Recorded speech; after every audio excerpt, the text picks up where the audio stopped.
Bienvenue à tous à ce premier cours d'histoire des mouvements sociaux contemporains. On va commencer, dans le fond, là, comme je vous ai présenté dans le plan de cours, avec la thématique du syndicalisme et du travail ouvrier.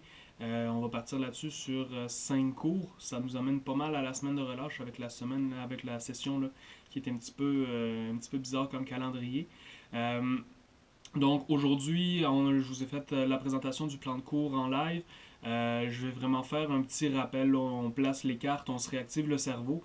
Ça devrait vous donner par la même occasion une bonne idée de la formule que ça va avoir. Là, vous le voyez, je dis tout de suite hein, ces affaires-là. Je vais chercher des mots, il va y avoir des pauses. Moi, personnellement, je suis pas du genre à refaire 14 millions de fois les takes. J'ai des collègues qui me disaient je reprends les takes jusqu'à ce que tout soit parfait. Je trouve que de garder les hésitations comme ça fait un petit peu plus humain. Euh, c'est aussi c'est comme ça que je serai en classe devant vous, donc j'hésiterai, je reprendrai mon souffle, c'est normal. Donc je garde ces facettes-là dans les enregistrements. Je vous fais aussi par la même occasion 2 avertissements que je vous ai probablement déjà fait de vive voix. Prenez des pauses, hein. Moi je vais faire ça d'une traite pour la simple et bonne raison que je pense que c'est le format qu'on a normalement en classe. Donc je garde le même format à distance, mais vous pouvez faire des pauses. C'est l'avantage que vous avez avec la version en ligne. Vous pouvez me mettre sur pause quand vous voulez, ce que vous ne pouvez pas faire en classe. Vous le voyez tout de suite, hein, j'ai un débit, ça c'est mon débit naturel. Je sais que pour certains c'est un peu rapide, donc n'hésitez pas à faire des pauses, à revenir en arrière s'il y a des choses que vous avez moins bien compris. En tout temps, vous pouvez me contacter par Mio là, si vous avez des questions, soit par courriel directement, soit pour prendre rendez-vous en chat, soit en vidéoconférence privée là, pour qu'on puisse répondre à des questions plus précises.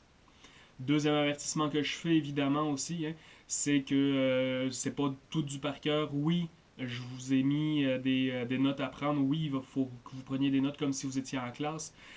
Dans le premier bloc, là, les 5 premiers cours sur le syndicalisme, je vous ai mis beaucoup de notes à l'écran parce que c'est un processus. Il faut apprendre à prendre des notes efficacement. On fait partie donc de ce processus-là actuellement. Parce que normalement, l'année prochaine ou dans 2, 3 sessions, vous serez rendu à l'université et il faut vraiment développer une bonne technique de prise de notes. Donc là, au début, je vous en ai mis pas mal, mais plus la session va avancer, plus je vais diminuer la quantité de mots qui sont dans les prédits pour vous apprendre hein, à discerner ce qui est important de ce qui n'est pas important. Vous allez avoir pris le rythme de croisière, vous en faites pas, là, je vais y aller graduellement. Mais aussi donc développer des techniques de prise de notes. Ça, c'est ma façon à moi. Évidemment, vous avez chacun votre façon à vous de prendre des notes, là, mais faire des raccourcis sur certains mots et tout ça. Parce que le prof à l'université, là, il va parler comme ça. Puis il va pas prendre des pauses ou répéter forcément très, très fréquemment. Ça dépend des profs. Il y en a qui sont plus sympathiques que d'autres, comme d'habitude. Mais c'est vraiment à vous là, de rouler pour la prise de notes. Mais dans cette idée-là aussi, donc dans cette compréhension de la matière, je tiens à vous dire donc que ce n'est pas tout du par cœur. Il va y avoir, oui, quelques questions plus factuelles là, de choses qui se sont passées précisément, mais c'est vraiment des gros événements. Je vous demande pas de retenir tout ça par cœur. Je trouve ça un petit peu aberrant là, en 2020 d'apprendre du par cœur à n'en plus finir, là, se bourrer le crâne puis tout oublier après. Avec les technologies qu'on a sur l'ordinateur aujourd'hui, ça sert à rien. On peut retrouver ces informations-là très vite. Même moi, j'ai des feuilles, vous allez m'entendre les tourner pendant les cours pour avoir des aides-mémoire. Donc, ça va être vraiment plus des questions de compréhension, mais pour être capable de comprendre le lien entre les événements, comprendre ce qui se passe, qu'est-ce qui cause quoi, pourquoi et comment, il faut quand même connaître les faits. Donc, on s'en sauve pas de ce côté-là. Donc, fin des avertissements, je risque d'en faire d'autres au fur et à mesure des cours. Je rentre dans la matière, je vais essayer de faire ça 1 heure à peu près aujourd'hui, 1 heure et demie. Ça va vous donner quand même pas mal une bonne idée. Oui, dernière chose qui me vient en tête là, parce que j'ai fait mon autre cours hier, Civilisation occidentale, j'ai des parties de vidéos qui ont été censurées par YouTube. En fait, j'avais une partie de Lucy in the Sky des Beatles. Et à cause des droits d'auteur, YouTube bloquait la vidéo à cause de ça. Donc là, j'étais obligé de recouper toute cette section-là au montage et de re-uploader la vidéo. Je sais pas si ça va faire ça dans le cours ici parce que j'essaye souvent de faire des extraits vidéo. Si ça marche pas, parce que j'ai à peu près un ou deux films par cours à vous présenter, sauf aujourd'hui, parce que c'est un petit cours, je vous ferai une vidéothèque, là, une médiagraphie des films que je voudrais vous présenter pour vous donner une idée. Souvent, les films, là, c'est pour ceux qui sont visuels, et c'est juste aussi plus relax comme façon d'apprendre, mais on n'est pas obligé d'écouter des films niaiseux. Il y a beaucoup de films très intéressants qui nous apprennent plein de choses. Donc, je vous ferai parvenir ça si ça marche pas pour les versions en ligne, parce qu'en classe, je vous les montrerai, puis il n'y aurait pas de censure de YouTube. Donc, sans plus tarder, je plonge dans la matière. Vous allez voir, je suis pas mal toujours structuré de la même façon avec le prédit. Vous allez peut-être me voir aussi dans le montage regarder juste en bas de la caméra ou pointer en avant quand je vous dis quelque chose sur le prédit. C'est parce que mon ordinateur est juste en dessous de la caméra. Donc c'est pour ça ma façon de bouger dans l'espace, c'est normal. Vous en faites pas avec ça. Vous, normalement, c'est tout dans votre face, mais c'est pas le cas pour moi. Donc c'est parti. On va y aller avec donc notre cours 1, patronat et ouvrier. Mais en histoire, on s'en sauve pas. Hein. Il n'y a rien qui apparaît de nulle part. Il y a toujours des antécédents. Et je me faisais un devoir donc de placer ces antécédents-là très rapidement avec vous aujourd'hui. Il ne faut pas oublier que nos sociétés, notre société industrielle, parce qu'on est encore dans une société industrielle de nos jours, elle est très récente dans l'histoire. Parce qu'en fait, à peu près pendant 4000 ans, puis là, je pars vraiment juste à partir de l'Antiquité grecque, hein, parce qu'on peut remonter bien plus haut, bien plus loin dans le temps que ça, pour l'histoire de l'humanité. Bien, on a toujours été dans une société agraire, agriculture, donc une société où ben, c'est le besoin de base. L'humain, pour vivre, on a besoin de nourriture et on a besoin d'eau. On n'avait pas de Walmart en Grèce antique, donc il fallait se nourrir, c'était faire de l'agriculture. On avait l'esclavage en échange du Walmart. Je ne ferai pas de parallèle louche ici, on en fera plus tard peut-être sur nos sociétés contemporaines avec le travail de nos jours. On verra ça plus tard peut-être. Mais donc nos sociétés agraires, c'est vraiment des sociétés où la majorité de la population, la très grande majorité de la population, était occupée à faire de l'agriculture pour être capable de se nourrir, eux et leurs familles, et donc de survivre. C'est aussi simple que ça. Mais si on ne survit pas, on ne peut pas faire grand-chose d'autre. Pour ce qui était des vêtements, c'est les mêmes besoins qu'on a aujourd'hui. On a besoin de s'habiller, de souliers et compagnie. C'était la confection artisanale. On va y revenir à la confection artisanale un petit peu plus loin, donc je fais juste le mentionner. Et nos classes dirigeantes étaient les rois et la noblesse. Là, dépendamment de dans quelle société nous sommes, le roi va porter différents titres. En Grèce, il pouvait y avoir les tyrans, il pouvait y avoir les rois, tout simplement. Il pouvait y avoir aussi la démocratie à Athènes et ainsi de suite. Mais peu importe le titre, qu'on aille voir le tsar en Russie et ainsi de suite, c'est toujours le même rôle. C'est un roi qui dirige tout, qui a tout sous son contrôle. Et la noblesse, ben, ce sont les plus riches qui possèdent la terre, les grands territoires agricoles justement, et qui, eux, peuvent s'occuper de politique parce qu'ils ont des paysans sur leur territoire qui exploitent le terrain et qui leur payent avec du grain un loyer, je vais dire ça dans des termes modernes. Et donc, eux sont capables de se nourrir grâce au travail des autres et ils peuvent donc s'occuper de politique.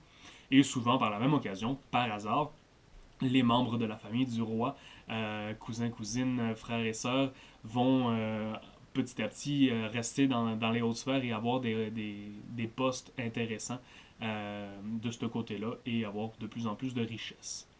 On va appeler ça donc la noblesse au Moyen Âge. Mais les choses vont changer donc à la Renaissance. À la Renaissance, pour se situer dans le temps, nous sommes au 14e siècle. Hein, je vous ai mis ici des chiffres romains, c'est important en histoire si on ne s'en sauve pas. On va vraiment avoir un changement dans les mentalités à la Renaissance. C'est vraiment la domination bourgeoise. Elle émane d'où cette domination bourgeoise-là? Eh bien, elle est on peut la situer géographiquement sur la carte. Ça part de ce qui va devenir l'Italie. Principalement, l'exemple le plus flagrant, c'est la famille des Borgias. L'image que je vous ai présentée, ça vient d'une télésérie qui s'appelle Les Borgias. C'est vraiment une famille, une des premières familles bourgeoises à Florence, en future Italie. Là, pour l'instant, c'est juste des petites principautés indépendantes. Les Borgias vont devenir immensément riches. Ils vont contrôler la ville au niveau économique. ils vont vraiment être capables là, de dépasser les seigneurs et de dépasser même les petits rois qu'on retrouve dans ces principautés-là, au niveau de la richesse, au niveau de la splendeur, de la qualité de vie. Là. Quand je parle de splendeur, ils vont commander parce que la Renaissance, c'est Michelangelo, Michel-Ange en français, c'est Léonard de Vinci. Ce sont vraiment une période fantastique pour les créateurs. Donc les Borgias vont commander des statues gigantesques qu'ils vont mettre un petit peu partout dans Florence, dans la ville, pour embellir la ville. Ils vont faire construire des maisons somptueuses, ils vont avoir un train de vie absolument faste, des festins, des vêtements opulents qui montrent la richesse. Et donc, ils vont établir un nouveau standard comme ça, mais ce ne sont pas des gens qui descendent de familles de rois ou de la royauté.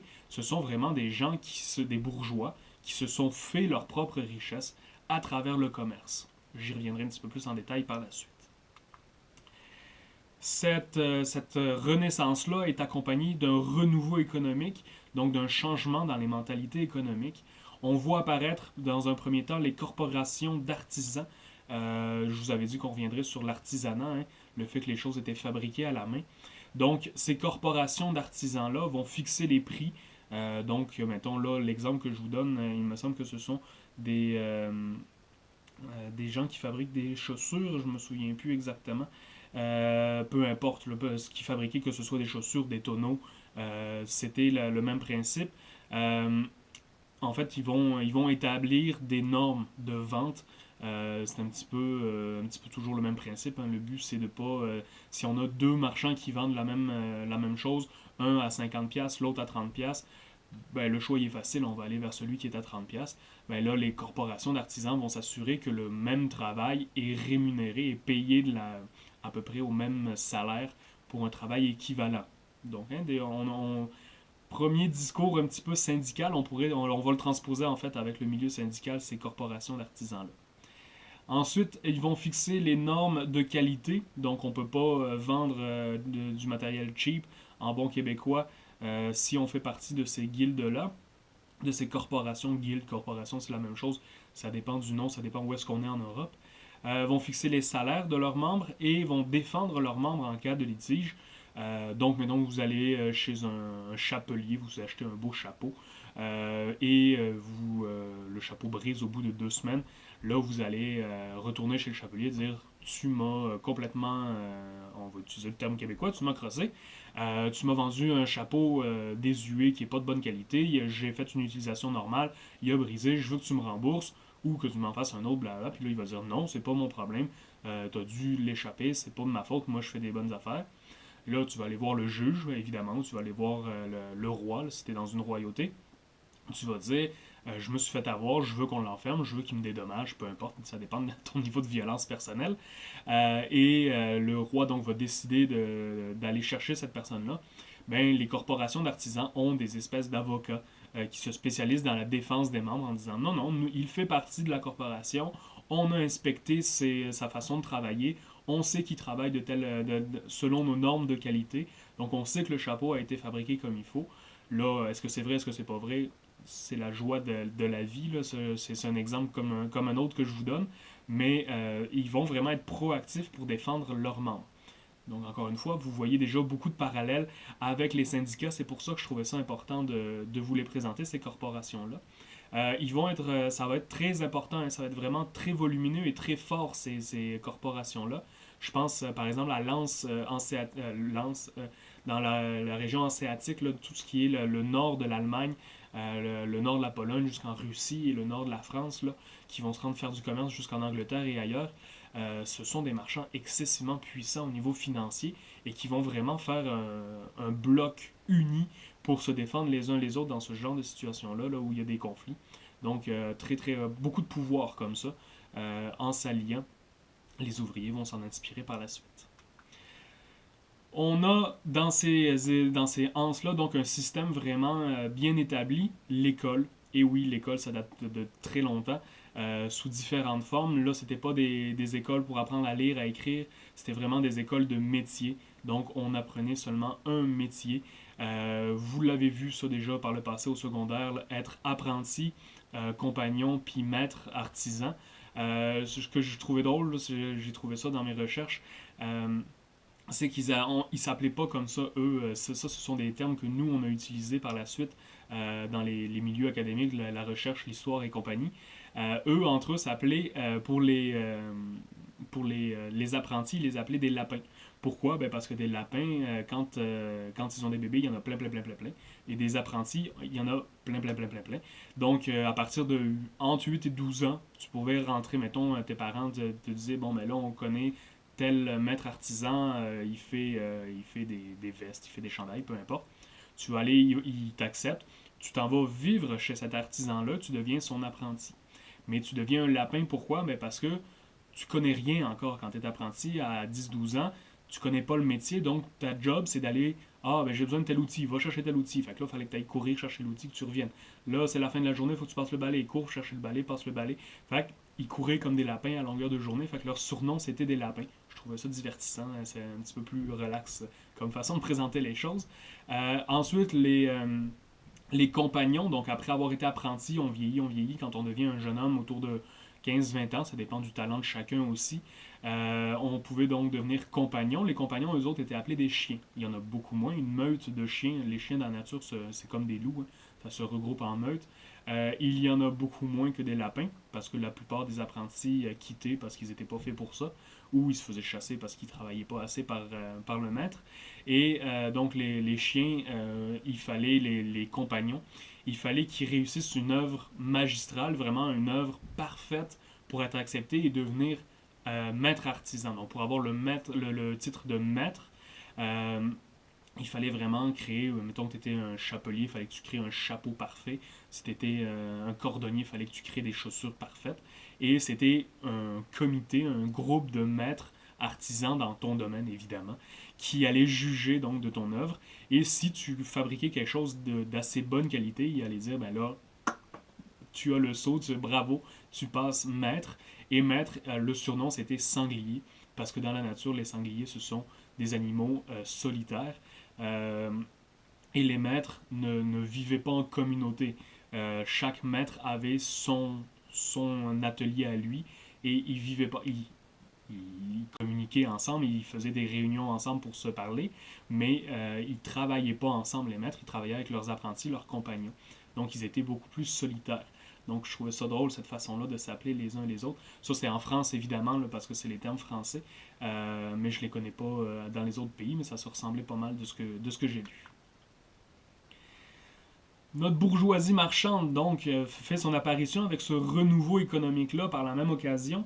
Ce sont les maîtres artisans, hein, les artisans réguliers ou les compagnons ne sont pas bourgeois, ils sont encore en apprentissage. Les marchands, évidemment, les banquiers. Euh, Qu'est-ce qui nous définit donc cette bourgeoisie-là? C'est vraiment la recherche du profit. On a vraiment un changement de mentalité, j'y reviens tantôt à la mentalité, là. Mais le but de la bourgeoisie, et c'est encore le cas aujourd'hui quand tu regardes des Elon Musk ou des gens comme ça qui font des progrès phénoménaux pour l'humanité. Là. Pour ceux qui ne connaissent pas Elon Musk, c'est le propriétaire de la compagnie Tesla et de SpaceX. C'est lui qui est en train de vouloir terraformer et coloniser Mars. Là. Euh, oui, c'est des gens qui font énormément de travail. Là. C'est des gens qui travaillent, ils passent leur vie à travailler, mais le but en arrière de ça, c'est quand même d'accumuler de la richesse par ce travail-là. Elon Musk, pourquoi je fais la référence à lui? C'est parce qu'il vient, la semaine passée, il vient d'être annoncé que c'est lui l'homme le plus riche sur Terre. Il est un espèce de Iron Man réel dans la vraie vie. Il n'y a pas de soupe, mais il y a des fusées. Mais on fait avec ce qu'on a. Donc, la recherche du profit, comment? Ben, c'est avec l'établissement du commerce de la route de la soie. La route de la soie, vous en avez entendu parler plusieurs fois, évidemment. Hein. C'est cette route qui fait le chemin depuis l'Asie jusque dans le bassin méditerranéen. La route de la soie, elle existait déjà à l'Antiquité grecque et romaine, mais c'est les marchands bourgeois qui vont en prendre possession pendant le Moyen Âge, et à la Renaissance, ils ont vraiment là, la main mise sur ce commerce-là. Et par la même occasion, c'est le début donc des emprunts publics au privé. Qu'est-ce que ça veut dire ça en fait? C'est que je reprends mon exemple des Borgias de tout à l'heure. La ville de Florence, quand elle va vouloir, par exemple, refaire une route ou qu'elle va vouloir reconstruire un bâtiment public, au lieu d'aller voir une banque, les banques commencent à apparaître, ça n'existe pas vraiment à ce moment-là. la ville, le roi, le prince de Florence, n'est pas aussi riche que les commerçants bourgeois, les Borgias, et donc il va aller emprunter de l'argent. Une ville ou un pays va commencer à emprunter de l'argent à des gens, des privés, ce qu'on appelle des privés, parce que ces gens-là ont des fortunes immenses. Et ben évidemment, ils sont pas plus sympathiques que les autres. Hein. Ces gens-là, oui, ils vont accepter en disant oui tout de suite, mais il y a un taux d'intérêt, donc vous savez comment ça fonctionne avec les banques. On en reparlera d'ailleurs des banques un petit peu plus tard, là, dans le mouvement ouvrier, avec les banques populaires, le mouvement des jardins d'ailleurs, qui se veut dans cette accessibilité-là aux services banquiers pour le commun des mortels.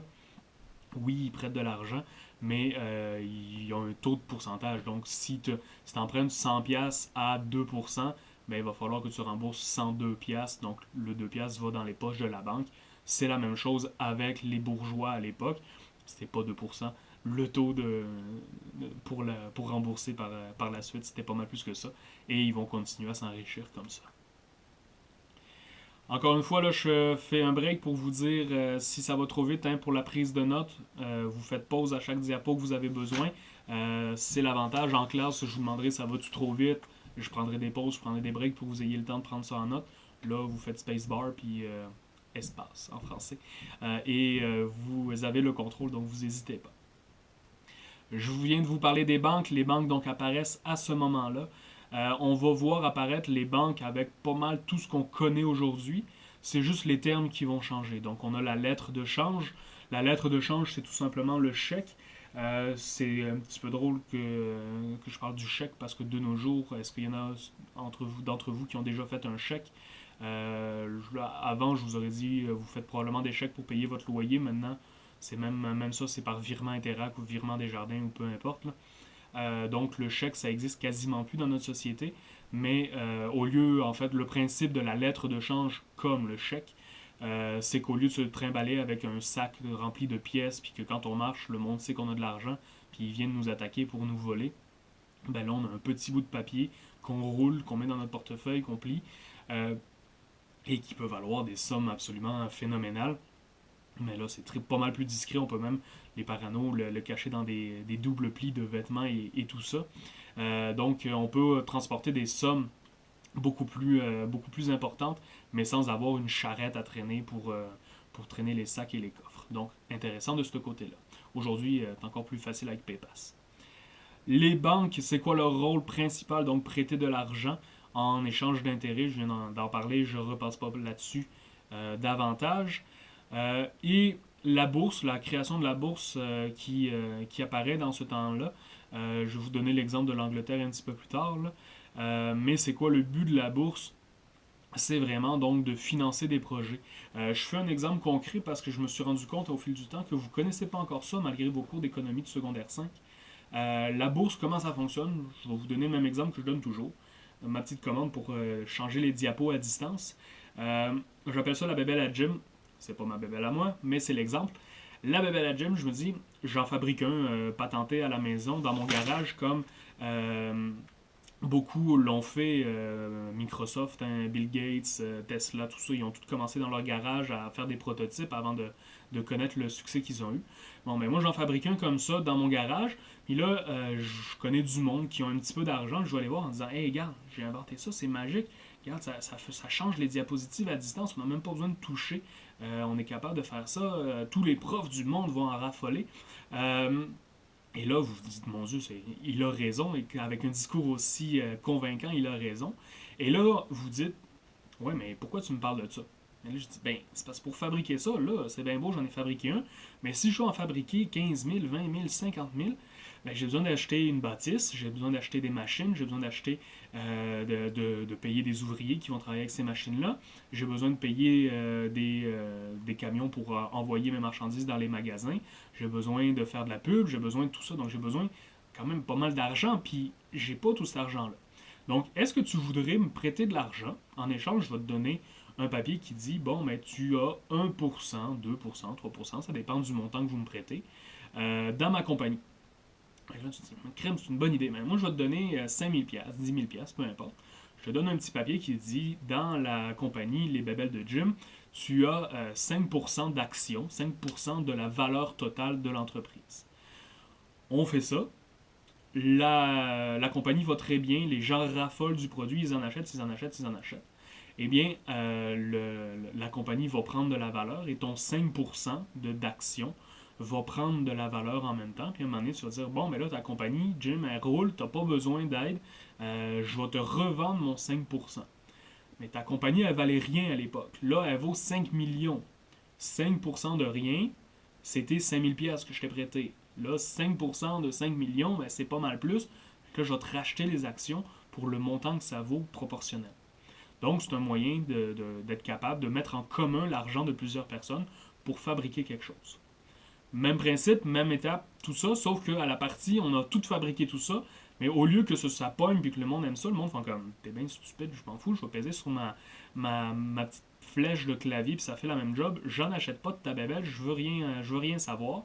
Personne n'en achète, on a des milliers de petites commandes comme ça dans des boîtes, dans un entrepôt. Ben, on fait faillite. Mais le problème, c'est que la compagnie, elle vaut encore zéro et elle vaut moins que zéro parce qu'elle est endettée maintenant. Donc, ton 5% qui valait 5000, il vaut maintenant zéro. Donc, la bourse, ça peut être très bien parce que tu peux faire de l'argent. Le meilleur exemple de ça de nos jours, c'est Apple. Hein, Apple qui a explosé. Là, ça commence à faire quelques années, là, mais qui a explosé au niveau de la bourse. Ou Facebook, d'ailleurs, quand ils sont rentrés sur le marché boursier, qui a explosé. Mais c'est aussi le danger de tout perdre. Donc, les gens, c'est vraiment c'est du gamble. Je le trouve pas le terme en français cette fois-là. C'est vraiment un coup de dé que tu lances en disant est-ce que ça va pogner puis on va s'enrichir ou on va tout perdre. Mais ça, c'est les gens, est-ce qu'ils sont prêts à vivre ce risque-là? Donc, c'est un beau principe pour être capable de partir des projets, mais ça va prendre beaucoup de place dans le monde financier. Les foires, il faut faire attention, hein, les humains, la technologie change beaucoup, mais les humains ne changent pas beaucoup, eux. À l'époque, il n'y avait pas Facebook, il n'y avait pas Internet, on ne pouvait pas communiquer aussi facilement qu'aujourd'hui. Jim, c'est quoi le lien avec les foires? Ben, en fait, les foires servaient de place publique, hein, servaient de lieu de rencontre, de lieu d'échange. Les foires, c'est quoi? C'est un gros party, en fait, tout simplement. Les bourgeois qui ont de l'argent vont dire, bon, ben, telle journée, souvent l'été parce qu'il fait plus beau, on va organiser une grande fête et ben, j'ai un partenaire financier en Asie, en Chine, je vais l'inviter à venir présenter ses produits. J'ai un partenaire en Allemagne qui fait des choses bizarres, là, c'est des Scandinaves du nord de l'Allemagne. Il va venir présenter ses affaires aussi. Et là, ben, ça fait vraiment une espèce de marketplace. Je m'excuse, mais le terme marketplace, une place de commerce, ça vient du Moyen Âge, ça vient de la Renaissance. C'est des termes qu'on réutilise de façon moderne, là. Mais c'est vraiment une place, la place centrale de la ville, là où il y a encore aujourd'hui dans les petits villages le marché, hein, le dimanche. Souvent c'est la place de l'église parce que l'église est au centre du village. Ben, les gens viennent monter leur étalage, faire du commerce, vendre leurs produits. Ben, c'était exactement ça, mais les foires, c'était vraiment d'une envergure gigantesque avec des gens d'un petit peu partout. C'était vraiment le but de faire, premièrement, du commerce, de faire découvrir des produits exotiques à la population, mais c'était aussi une occasion en or de faire du réseautage pour ces commerçants-là, parce que si il y a des gens qui viennent d'Asie, des gens qui viennent ben là on est rendu à la Renaissance, on a même des gens qui viennent d'Amérique, du monde qui viennent d'Afrique, ben moi je suis un commerçant, mais j'ai pas de contact comme ça. Mais je vais aller dans les foires, je vais me mettre à discuter, je vais essayer de faire des partenariats de commerce, et c'est comme ça qu'on établit des nouveaux liens. Donc oui, c'est une situation de divertissement pour la population, mais ça peut être aussi une opportunité d'affaires pour les commerçants, les bourgeois et même les artisans qui peuvent faire des liens pour envoyer leurs marchandises ailleurs, parce que ça va dans les deux sens, évidemment. Donc, c'est souvent les bourgeois qui créent ces festivités-là, et c'est les bourgeois aussi qui récupèrent tout le mérite de ces activités-là. La révolution ne se passe pas seulement en ville, la révolution se passe également à la campagne. L'enclosure, je vais y revenir. J'ai pas de terme français pour l'enclosure parce que c'est un phénomène qui se passe en premier lieu en Angleterre et le terme n'a jamais été francisé de ce que j'en sais. Et de toute façon, on va utiliser le terme d'origine vu que c'est ça qui a été inventé. C'est quoi l'enclosure? En fait, c'est mon image du bas à gauche, là, pour être plus visuel avec vous. Euh, Ce que vous voyez là avec les petits murets en pierre, c'est en Angleterre. Euh, Avant, pendant la période moyenâgeuse, c'était seulement d'immenses champs communs, c'est-à-dire que tous les paysans du village travaillaient dans ces champs-là. On faisait prêtre les brebis, les vaches et compagnie. Tout le monde pouvait se promener librement. Et avec cette renaissance économique-là, hein, ce changement économique-là, ben, on va en reparler, je vais en reparler un petit peu plus tard avec l'industrie textile. On a besoin de rentabiliser un petit peu plus le territoire pour faire davantage de profit, faire davantage d'argent. Hein. Là, la mentalité bourgeoise embarque à la campagne aussi. Et on va donc murer, hein, faire des petits murs, des petits murets, parce que ce pas des murs complets, pour séparer chaque section en petites sections, tous ces champs-là. Et on va louer chaque parcelle à des gens s'ils ont les moyens de le louer. Sinon, ben, les paysans perdent tout simplement leur emploi. La carte qui est à droite, c'est vraiment là pour vous montrer la quantité de petits territoires qui vont être en fait toutes les couleurs, là, ça passe en arrière de mon texte, là, mais que ce soit le vert, le bleu ou le rouge, c'est toutes des terres qui vont être enclosed, en tout cas peu importe le terme en anglais, qui vont être privatisées hein, d'une certaine façon comme ça. Donc c'est vraiment un changement énorme au niveau de la dynamique sociale, parce qu'avant les gens vivaient en communauté à la campagne, et là on va vraiment morceler, individualiser les terrains. On passe d'un mode de vie communautaire à vraiment l'individu. Le capitalisme et la bourgeoisie, hein, c'est vraiment le culte de l'individu. Ça se retranscrit comme ça à la campagne. On voit par la même occasion de nouvelles technologies apparaître. Je vous donne quelques exemples ici. Je ne sais pas si je vous avais présenté une image, non. Je reviens, excusez-moi, j'essaie de ne pas trop vous donner mal au cœur en faisant ça. Les nouvelles technologies, pour nous, ça nous paraît assez arriéré, mais c'est des choses qui vont changer drastiquement le quotidien quand même. Le collier pour les bœufs ou les bœufs ou les chevaux va permettre en fait de mieux labourer la terre plus efficacement sans blesser les animaux. Parce qu'en fait, avant, là, aparté, mais c'est culture générale, les, vous savez peut-être, je prends pour acquis, mais c'est peut-être pas vrai en fait. Pour labourer un champ, on prenait un cheval, on l'attachait autour du cou avec une longue corde et on avait une espèce de socle en arrière qui rentre dans le sol et qui retourne le sol, ce qui est devenu de nos jours les moissonneuses-batteuses, si vous connaissez un petit peu le milieu agricole. Mais le problème, c'est qu'autour du cou, ben, ça étrangle l'animal, ça le blesse et il n'est pas capable de travailler longtemps parce que si on serre autour de votre cou, vous n'allez plus être capable de respirer. Même principe sur un cheval ou sur un bœuf. Le collier qui est inventé à la fin du Moyen Âge, pendant la Renaissance en fait, un collier qui vient s'installer sur le poitrail en avant. Donc là, le cheval est capable de tirer de toutes ses forces, de toute sa puissance, sans s'étrangler, sans se blesser. Donc ça fait une bonne différence sur le rendement. On est capable de travailler plus longtemps et plus efficacement. L'instauration aussi du fer à cheval. Je ne sais pas s'il y a des fans de cheval dans la salle, vu que vous êtes chacun dans votre salle à vous. Mais les sabots du cheval, en fait, naturellement, en vieillissant, je ne sais pas si vous savez comment c'est fait sur une patte de cheval, mais peu importe. Le sabot, à force de marcher sur le sabot, il va s'évaser, il va s'aplatir un peu, et le cheval va finir par avoir des problèmes aux pattes, va finir par se blesser. Le fer à cheval, c'est vraiment comme un U en métal qu'on va venir clouer dans le sabot du cheval. Capotez pas, ça leur fait pas mal. Si c'est bien fait, ça leur fait pas mal.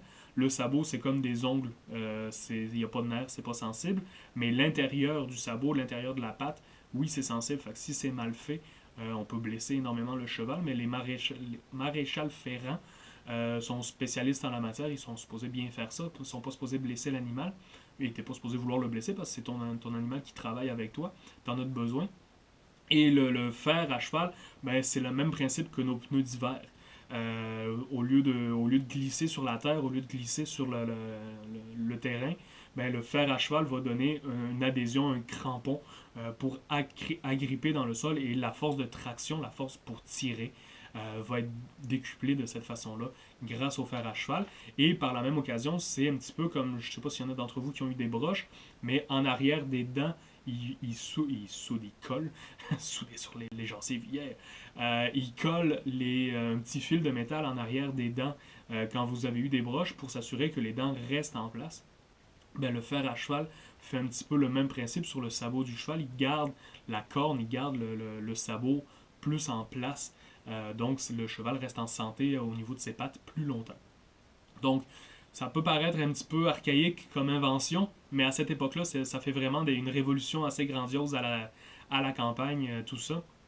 Parce qu'on peut travailler en étant moins nombreux, encore une fois en lien avec l'enclosure.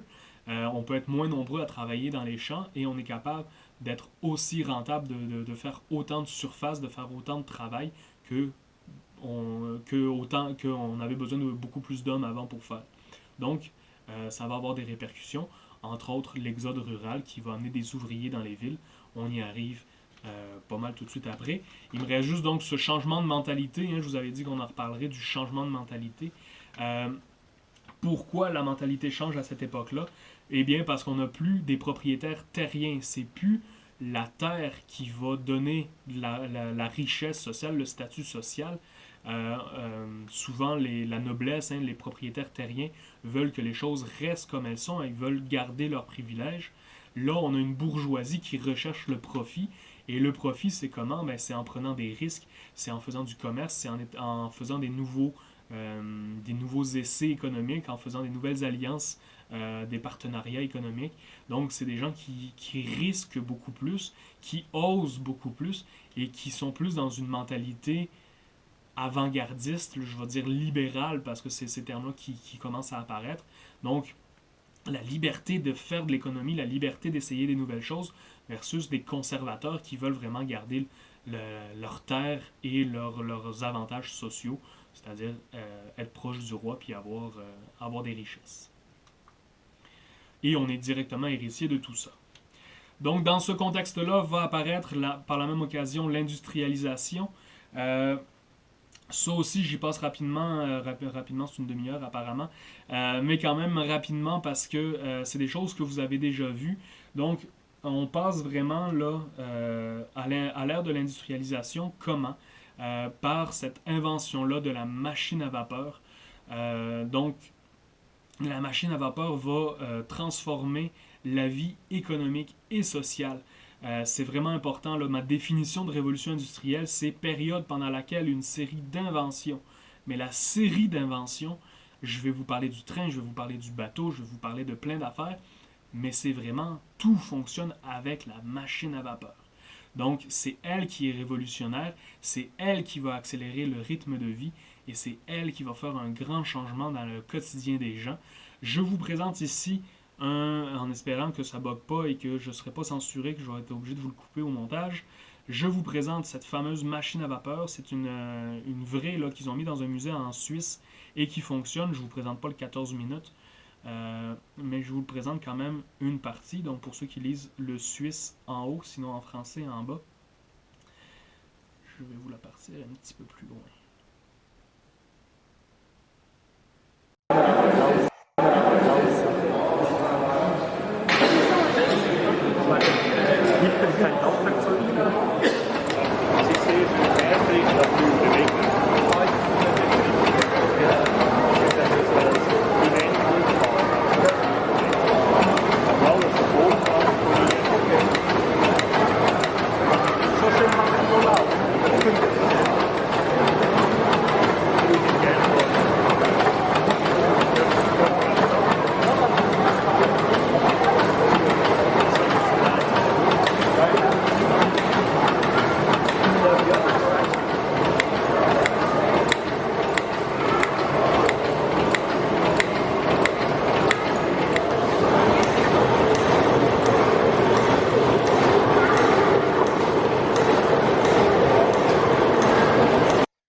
Fait pas plus longtemps que ça parce que ils montrent chaque partie vraiment indépendamment.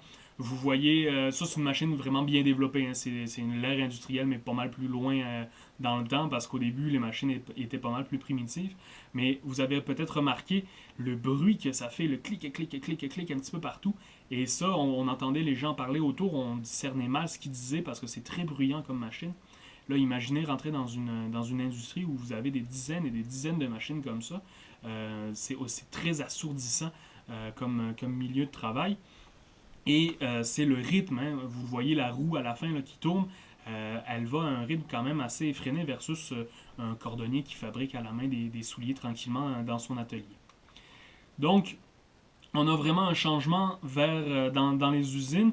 On passe donc de cette production artisanale-là, hein, en atelier, individualisé, unique, vers plus un rythme rapide, constant, où on va fabriquer, à la grande différence de l'artisanat, des objets identiques. On est capable vraiment de fabriquer tout le temps le même objet, exactement point pour point. Très, très, très répétitif, en très grande quantité et sans arrêt.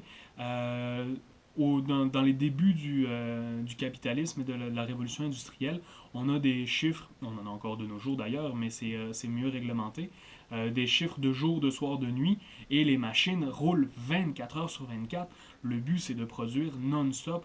Les humains ont besoin de break, les machines n'ont pas besoin de break. Ça change énormément la donne versus la production artisanale qui, à 6-7 heures le soir, fermait boutique et jusqu'au lendemain matin, prenait un break. Là, il n'y en a pas de break, ça produit tout le temps. Et le but, évidemment, donc, c'est d'augmenter les profits parce que c'est le but principal. Je vous ai mis la machine avec du tissu en dessous. Je vais en reparler rapidement de la machine du tissu parce que c'est la première, hein, dans la révolution industrielle qui apparaît. Je vais vous faire juste vraiment un court extrait de chaque pour vous montrer là, l'artisanal versus l'industriel.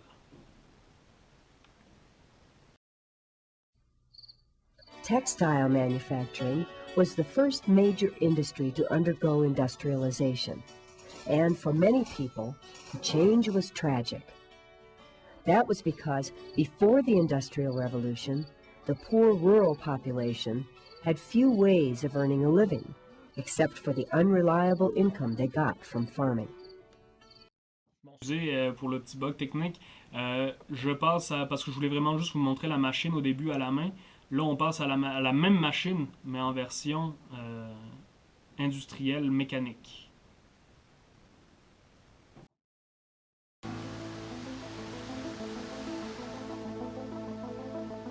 Three years after Derby's Iron Bridge was unveiled to the world, an industrialist called Samuel Gregg built a factory in the village of Stile in Cheshire.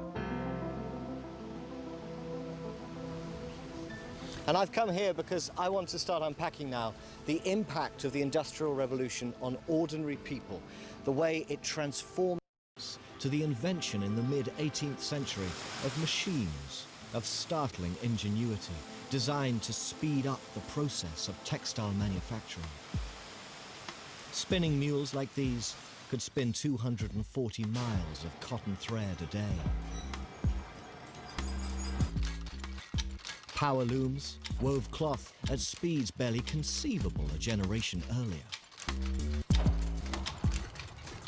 Donc ça aussi, je l'arrête ici.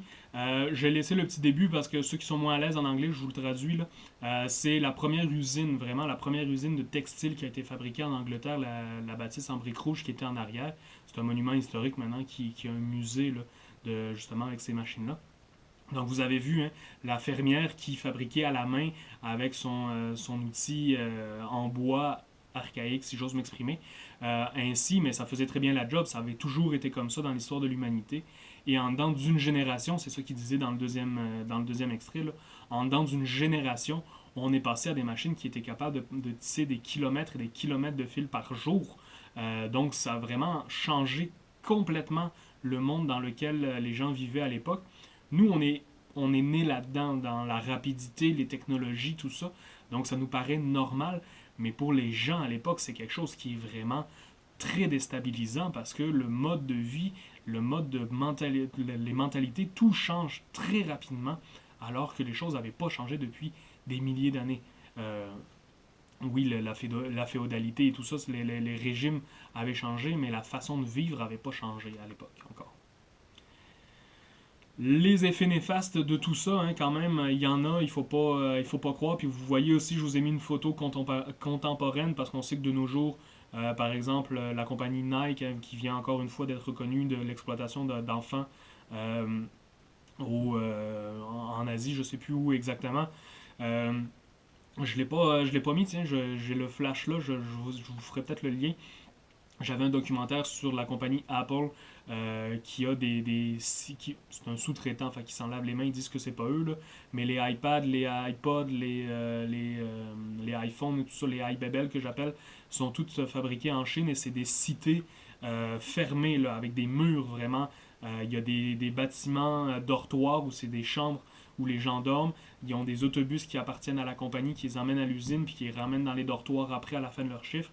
Et c'est vraiment dans le documentaire, là, les fameux effets miroirs métalliques en arrière des iPhones qui fait donc que c'est cool. On voit le gars qui travaille puis qui les fabrique ça, avec caméra cachée. Là. Il y a des gens qui ont risqué leur vie parce que c'est interdit pour aller voir ça. Le gars, il les fabrique à main nue et il est doré jusqu'au coude au grand complet, mais c'est excessivement cancérigène. Donc, tout ce que je vais vous montrer au niveau travail ouvrier, il ne faut pas oublier que c'est encore d'actualité. C'est pas parce que nous, on a des réglementations, puis c'est pas parce que nous, on a interdit ces affaires-là. En Europe, je dis nous en Europe parce qu'on est la civilisation occidentale en Amérique du Nord, là. C'est pas parce que nous, on a réussi à s'en débarrasser, presque. Ça veut pas dire que c'est pas encore comme ça ailleurs dans le monde. Il faut garder ça en tête, là.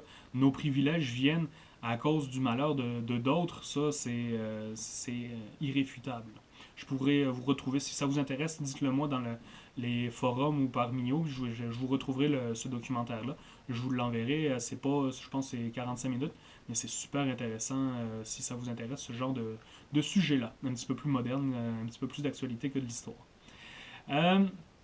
Donc, le travail des enfants, c'est une des premières choses qui va se mettre en place. Pourquoi? Ben parce qu'on a besoin de leurs petites mains. Vous avez vu hein, tous les petits fils entrelacés. Ben, les petites mains des enfants se faufilaient mieux dans ces fils-là quand le guide était bloqué. Mais le problème, c'est que quand le guide repart, ben, un doigt, une main qui part avec, c'était le problème des enfants. Il n'y avait pas d'assurance maladie, il n'y avait pas d'assurance blessure ou peu importe. Ça n'existait pas à l'époque. Mais on avait besoin du travail des enfants pareil, donc des conditions atroces. Je vous ai mis d'ailleurs l'autre image à côté, hein, le travail dans les mines. Pourquoi on fait travailler des enfants dans les mines? Ben, tout simplement parce que pour un adulte, il faut creuser à une certaine hauteur pour que l'adulte, oui, plié en deux, puisse marcher. Mais l'enfant plié en deux, on a besoin de creuser beaucoup moins haut. Donc, on perd moins de temps à creuser des galeries inutiles et on passe plus de temps à extraire le charbon qui, lui, est rentable pour les machines à vapeur. Donc, ça a des côtés très négatifs comme ça, mais on a aussi une série d'inventions qui viennent avec cette révolution industrielle-là. Par exemple, l'invention de l'acier. L'acier, c'est du fer et du carbone. Là, je ne suis pas un spécialiste dans ce genre de la sidérurgie et compagnie. Je ne peux pas vous expliquer ces procédés-là, mais c'est avec ça que les chemins de fer, entre autres, vont être fabriqués, que les locomotives et tout ça vont être fabriqués. Donc, ça a quand même une importance majeure. C'est d'ailleurs l'invention de l'acier, ça me vient en tête là, l'invention de l'acier qui va permettre l'apparition des gratte-ciels en français, je cherche le mot en français, excusez, des gratte-ciels. Pourquoi? Ben parce que jusqu'à maintenant, on n'avait pas de matériaux assez solides pour construire des maisons de plus de 2 étages. En pierre, on est capable d'avoir rez-de-chaussée, un étage, des fois un deuxième. Si vous avez des maisons de régime français dans la région que vous pouvez visiter, vous pouvez aller voir ça, c'est quand même assez bien fait, là, avec des beams qui passent à travers les murs de pierre. Mais on ne peut pas aller plus haut que ça parce que c'est trop lourd, parce que c'est pas assez fort, tout ça. Tandis qu'avec des structures d'acier, on a quelque chose de beaucoup plus résistant et on va voir donc les maisons et les gratte-ciels, là, les industries grandir énormément parce qu'on va pouvoir les soutenir avec une structure en acier et on va pouvoir aller beaucoup plus loin vers le haut qu'on était allé jusqu'à maintenant. Donc, je vous présente quelques personnages clés quand même, on ne peut pas passer à côté. Monsieur James Watt qui va inventer la machine à vapeur, les watts, hein, vous avez probablement entendu parler de ça en électricité quand il faut changer une ampoule. C'est Monsieur James qui a donné son nom à toutes ces histoires-là à cause de ses inventions. Récapitulatif très rapide, parce que encore une fois, je prends pour acquis que vous le savez, mais pas forcément. La machine à vapeur, ça fonctionne comment? On prend du charbon qu'on a extrait dans des mines, on les met dans un récipient en métal, on l'allume, on le fait brûler. En brûlant, ça fait chauffer un réservoir d'eau qui est juste placé au-dessus. L'eau, une fois bouillie, vous le savez, quand vous faites cuire des pâtes, le repas favori des étudiants.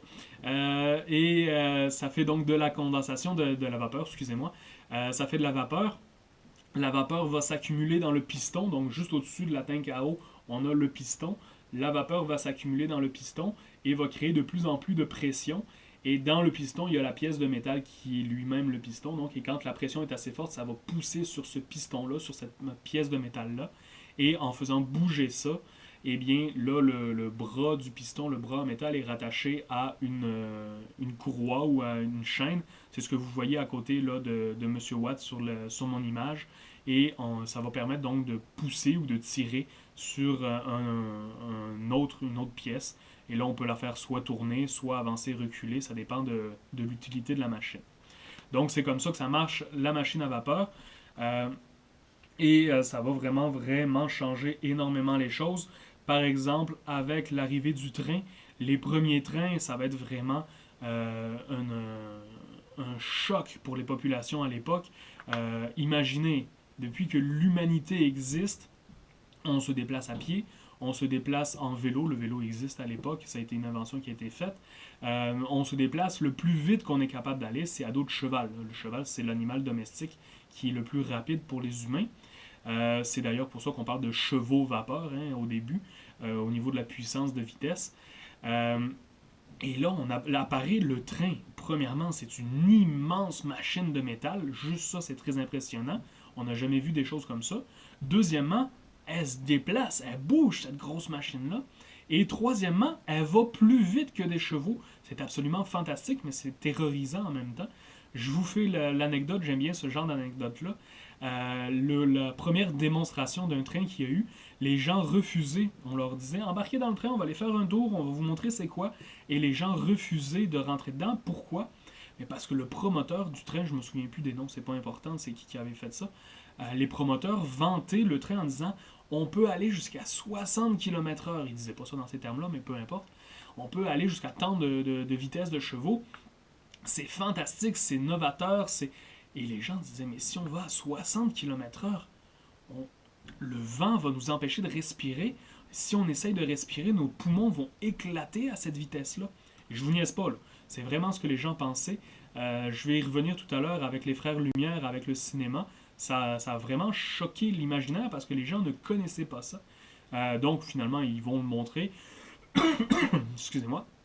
Les gens à qui le train appartient, ils vont embarquer dedans, ils vont faire un tour, les gens vont voir qu'ils survivent, puis ils vont le faire après, puis ça va être adopté très rapidement pour les marchandises et pour déplacer des humains ou du bétail. Mais au début, ça fait peur, cette machine-là, parce que les gens ne connaissent pas ça. Là, aujourd'hui, on sait qu'un scooter va à 60 km/h puis qu'on survit, là, mais à l'époque, ils n'avaient jamais expérimenté ce genre de moyen de transport-là. Même chose avec le bateau. Le bateau à vapeur, c'est fantastique. Pourquoi? Parce que là, on n'est plus dépendant du vent. On est au milieu de l'océan Atlantique. On s'en va en Amérique du Nord. Le vent arrête.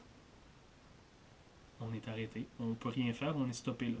Avec la machine à vapeur, on ne dépend plus du vent. On ne dépend plus des courants marins. On ne dépend plus de tout ça. On est capable d'aller beaucoup plus vite. Et en tout temps, jour et nuit, on peut continuer notre chemin. On peut diriger notre bateau comme on veut. C'est vraiment, encore une fois, ça change beaucoup les choses. Au lieu de prendre 3 mois à traverser l'Atlantique pour aller en Amérique, on va être capable de le faire en un mois, une semaine.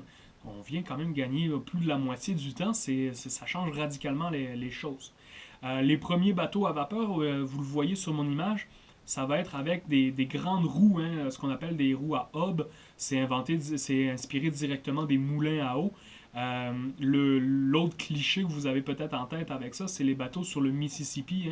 Le Mississippi qui était la Louisiane, qui était française avant d'être cédée à l'Angleterre. Là.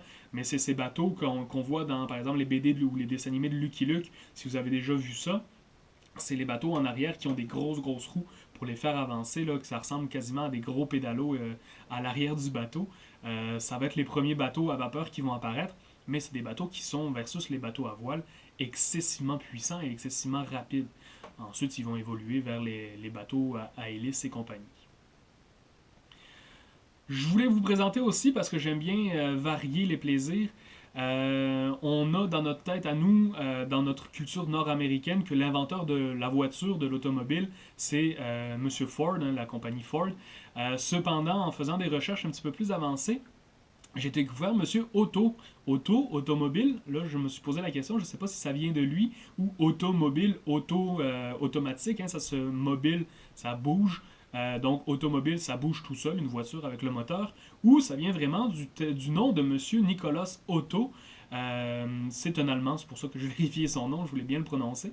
Il va inventer un modèle de voiture excessivement semblable au premier modèle de Ford, et il me semble qu'il était un petit peu avant dans le temps.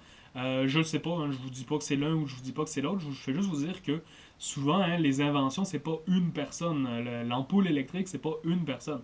C'est un processus, il y a plein de gens qui essayent, il y a plein de gens qui échouent. Puis là, il y en a un, à force de récupérer ce qui a été fait avant lui, qui fabrique la version qui fonctionne. Et là, on dit « Oh mon Dieu, c'est un génie !» Souvent, non, il y a beaucoup d'autres gens Ben oui, ça n'empêche pas que c'est des génies et que c'est des gens qui travaillent très fort, là. Mais souvent, il y a tout un historique en arrière de gens qui ont travaillé pour se rendre là. C'est la même chose avec les mentalités.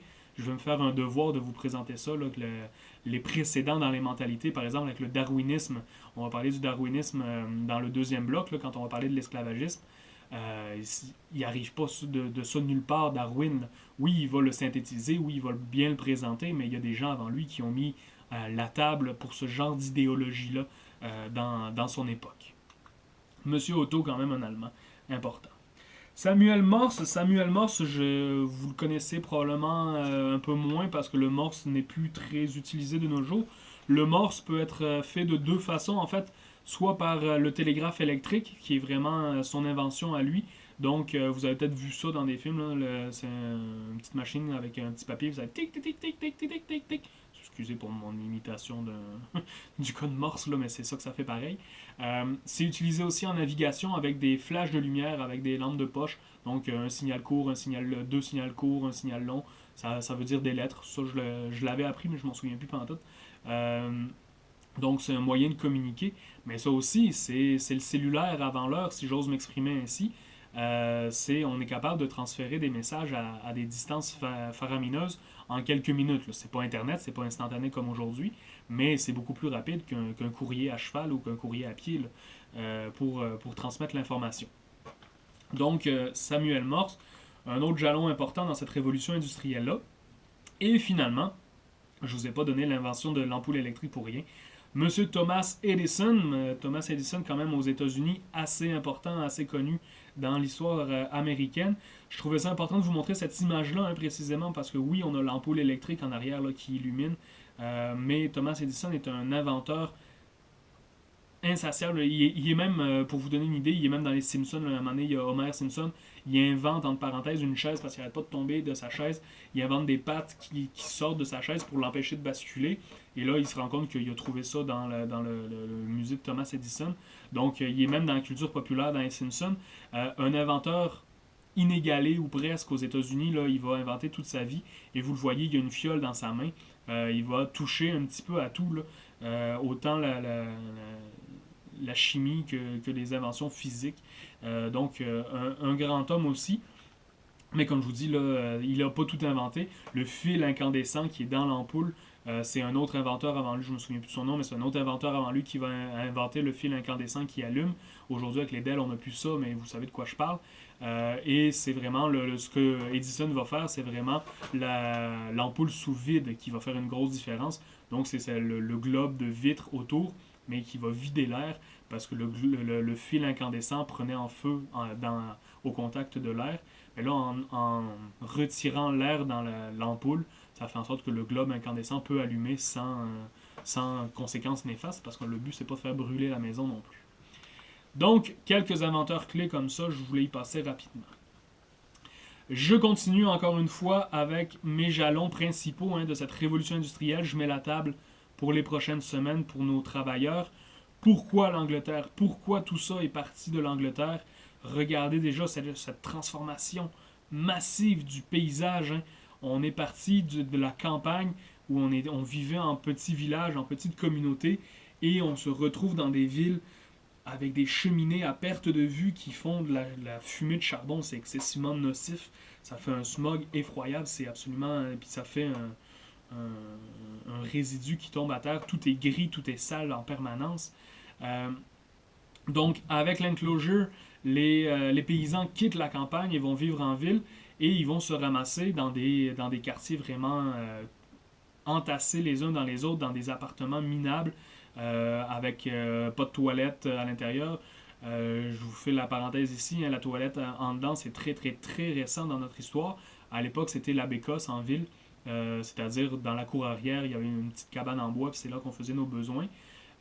Et ça partait dans le caniveau, hein. Il n'y avait pas d'eau courante, il n'y avait pas de fosse septique, il n'y avait pas tout ça. À la campagne, ben, on allait tout simplement dans le champ l'été, parce que l'hiver, avec la neige, ça ne nous tente pas, il y avait une bécosse aussi. Mais faire nos besoins, c'était dans la nature encore à l'époque. C'est à peu près dans les années 1800, là, autour des années 1800, que ça apparaît, ce concept-là de toilettes et d'eau courante dans les quartiers riches au début. Donc, forte insalubrité, mauvaise qualité de vie, mauvaise espérance de vie, évidemment, qui vient avec ça. Donc, les gens quittent la campagne, s'en vont s'entasser en ville. Les villes, évidemment, vont grandir énormément. Londres va doubler de taille en 150 ans et plus. On appelle ce phénomène-là, excusez-moi, l'urbanisation. Donc, c'est tout simplement l'expansion des villes, juste un petit peu de vocabulaire quand même. Mais on va voir vraiment une dichotomie entre les quartiers riches et les quartiers pauvres. Je vais finir aujourd'hui là, avec le Golden Square Mile de Montréal pour vous donner un exemple. On va beaucoup parler dans les semaines à venir des ouvriers, des pauvres. Je voulais vous donner un exemple quand même des quartiers riches parce qu'il y a deux facettes à cette histoire-là de l'industrialisation. On va voir dans ces villes nouvelles-là qui prennent de l'expansion des inventions médicales. Pourquoi? Bien parce que dans ces villes-là, je vous l'ai dit, il n'y a pas d'eau courante, les gens ne se lavent pas. Prendre une douche à tous les jours, c'est encore une fois, ça fait 50 ans à peu près depuis la Deuxième Guerre mondiale que les gens ont cette conception-là de prendre une douche quotidienne. Là, c'est même pas quelque chose et encore une fois, dans nos sociétés nord-américaines et européennes, c'est pas quelque chose d'établi partout. Et donc, on a, à partir du moment où quelqu'un a une grippe ou la dysenterie ou peu importe quoi, la dysenterie ne se transmet pas, là, c'est une carence, mais peu importe, je sais pas, la variole, l'exemple c'est la variole, je vais prendre la variole. Tout le monde l'attrape, je ne ferai pas d'exemple avec le coronavirus aujourd'hui, je pense qu'on en a assez à parler, mais les épidémies se propagent à des vitesses ahurissantes. Quand on est 15 dans un appartement, en 24 heures, les 15 sont contaminés et les 15 vont travailler pareil. Il n'y a pas d'assurance aucune. Il y a pas, si tu ne vas pas travailler, tu perds ta job. Fait que, imaginez la vitesse de propagation. L'avantage, entre immenses guillemets, c'est que ça va permettre donc des découvertes en médecine. Je vous en donne deux, un en Angleterre, un en France. Donc, Edward Jenner, qui va inoculer le smallpox en anglais, hein, c'est la variole en français. C'est un petit peu discutable comme au niveau éthique de nos jours, mais à l'époque, ils n'avaient pas ça, ce concept-là encore de la même façon. Il va prendre la variole bovine, donc sur une vache, il va l'inoculer au fils de sa servante, si je me souviens bien de l'histoire, c'est sa servante, le fils de sa servante, ou à son propre fils, un des deux, peu importe. Il va inoculer la variole à quelqu'un en pleine santé pour voir comment il réagit. Et non pas quelqu'un qui est justement dans les quartiers où ils sont déjà affaiblis et en mauvaises conditions de santé. Et il va voir comment le corps réagit. Il va être capable donc de, encore une fois, tous ces procédés chimiques et biologiques-là, je ne peux pas vous les expliquer, là, mais il va être capable de l'isoler, de trouver un remède avec la façon dont le corps de cet enfant-là va combattre la variole. Et il va créer donc les premiers vaccins sur la variole. La variole va d'ailleurs de nos jours, théoriquement, mais il paraît que ça commence à réapparaître dans certains coins du monde. La variole est supposée être éradiquée sur Terre actuellement grâce à l'apparition de ces nouveaux vaccins. L'autre que je veux vous donner, je m'excuse pour le changement, je ne reviendrai pas. Non, donc avant qu'on aille sur les empires, L'autre exemple que je vais vous donner, c'est Louis Pasteur. Louis Pasteur, c'est un Français cette fois-là, va inventer la pasteurisation. Ça, vous connaissez probablement ça. C'est mettre des bactéries dans les aliments pour mieux les conserver. C'est ironique, mais c'est comme ça que ça fonctionne. Et il va aussi inventer le vaccin contre la rage. Donc la rage, c'est une plague, c'est un fléau dans les sociétés à l'époque. Un animal contaminé, au Québec, le stéréotype, c'est le raccoon qui a la rage, là, la bave, puis tout ça, à la bouche, qui vous mord, là, on poigne la rage. Même principe, même processus, le Pasteur va développer des vaccins en faisant des expériences plus ou moins douteuses sur des gens plus ou moins consentants, mais il va trouver des vaccins efficaces et il va vraiment réussir à guérir la rage pour vrai. Donc aujourd'hui aussi, si vous poignez la rage n'est pas éradiquée parce qu'elle est transmissible aux animaux aussi. Donc on ne peut pas l'éradiquer, on ne peut pas vacciner tous les animaux sauvages, mais elle est facilement traitable par la médecine moderne. Pourquoi l'Angleterre? J'y reviens après cette petite aparté sur les vaccins. L'Angleterre, vous le savez, à l'époque, c'est vraiment l'empire le plus puissant du monde. Vous connaissez l'expression « le soleil ne se couche jamais sur l'empire ». Pourquoi? Vous le voyez sur ma carte, tout ce qui est en rouge appartient à l'Angleterre. L'Angleterre est au centre, au-dessus de la France et de l'Espagne, pour ceux qui se situent moins au niveau géographique. C'est des concepts de base, mais des fois, c'est bien de se les rappeler. Pourquoi le soleil ne se couche jamais? Parce qu'on a des territoires partout. Donc, quand il fait nuit au Canada, il fait jour en Australie et en Inde, et ainsi de suite. Donc, le soleil ne se couche jamais. L'empire colonial est immense et il est excessivement puissant. Donc, ils vont utiliser toutes ces colonies-là, tous ces territoires-là pour faire rouler leur économie à planche, comme on dirait en bon québécois. Les métropoles sont vraiment des servants... Les colonies sont vraiment des servants pour la métropole et vont lui fournir des matières premières. L'Inde va fournir le coton avant qu'on arrive aux États-Unis avec l'esclavagisme. On y reviendra dans le deuxième bloc à ce fameux esclavagisme-là. Et donc chaque colonie comme ça a sa propre spécialisation. Et là, vous avez la chance, un autre avantage de la session à distance, c'est que je vous poserai des questions tout le temps en classe parce que j'aime beaucoup poser des questions et qu'on ait des échanges. Là, vous vous en sauvez, parce que vous n'aimez pas ça, généralement, vous autres, répondre à mes questions.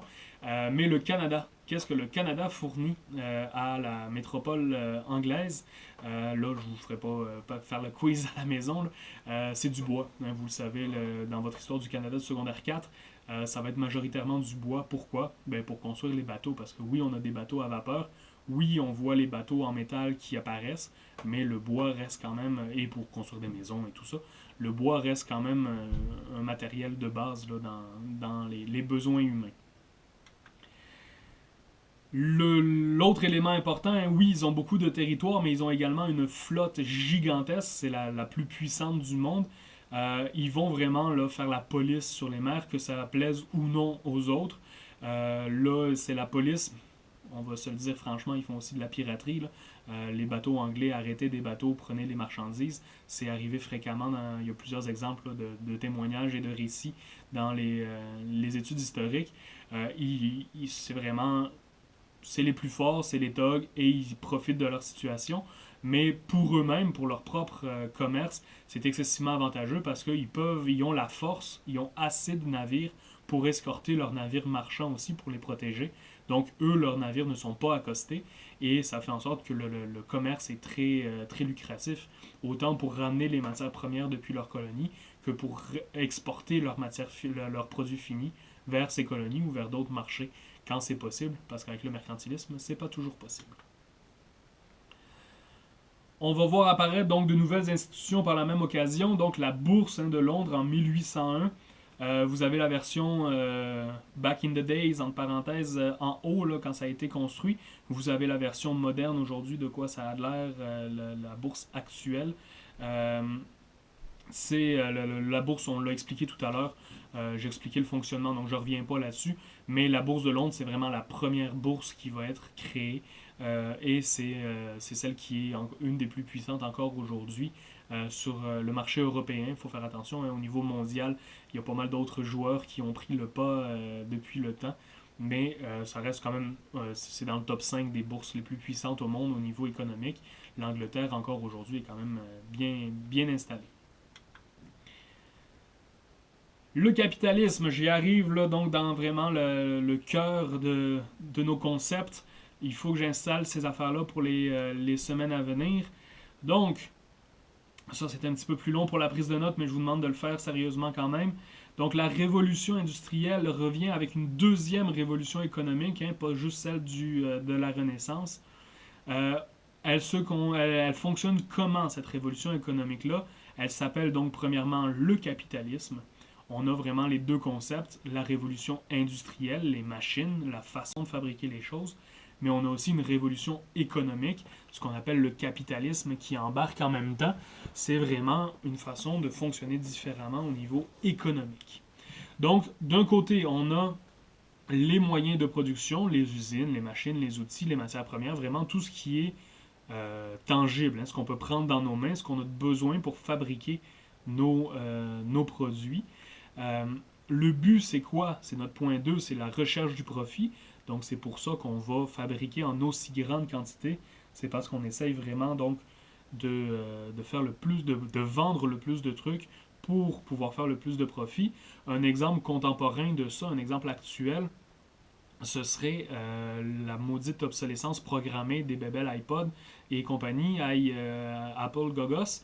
C'est-à-dire qu'après un certain temps, vous l'avez probablement vécu si vous en avez ces affaires-là. Ma blonde a un iPad. Le iPad, après 5 ans, même utilisation, même fréquence d'utilisation, mais la performance décline excessivement rapidement. Pourquoi? Parce que volontairement, Apple ne va pas rendre les nouvelles mises à jour disponibles, ne va pas garder les softwares de protection aussi efficaces et tout ça. Donc, l'appareil devient désuet, même si physiquement il fonctionne encore. Et ça, évidemment, le but, c'est d'amener les gens à consommer un nouvel appareil. C'est le néo-capitalisme, ça. C'est une nouvelle mentalité encore, mais ça découle de cette recherche du profit constant-là. Comment on y arrive, donc, c'est à fabriquer tous ces produits-là pour les vendre. C'est avec les capitaux, on en a parlé rapidement, donc c'est pour ça que je repasse dessus. L'accès à l'argent. L'accès, si on n'a pas nous-mêmes de l'argent parce qu'on ne vient pas d'une famille riche, on peut aller faire un emprunt à la banque. Même chose que vous pouvez faire, hein, vous pouvez aller à la banque dire j'ai besoin de m'acheter une voiture, je vais faire un emprunt personnel. Mais là, vous pouvez aller à la banque en tant qu'entreprise, dire je me pars en entreprise, je veux m'acheter une bâtisse, vous allez avoir un prêt, évidemment, avec des assurances, comme par exemple si vous achetez une voiture, probablement que vos parents vont devoir co-signer en disant s'ils ne payent pas, je vais payer à sa place. La même chose pour une entreprise, il faut qu'il y ait des gens qui backent en arrière, en bon québécois, une fois de plus, pour s'assurer que le prêt est remboursé. Sinon, on s'en va à la bourse aussi, un autre moyen pour avoir de l'argent. Ensuite, quand on a tout ça, on a besoin d'ouvriers parce que les machines, oui, c'est excessivement rapide, c'est excessivement efficace, mais on a quand même besoin d'ouvriers pour les faire fonctionner. Ces ouvriers-là, hein, c'est ça le grand changement dans la vie des ouvriers, c'est qu'ils sont salariés.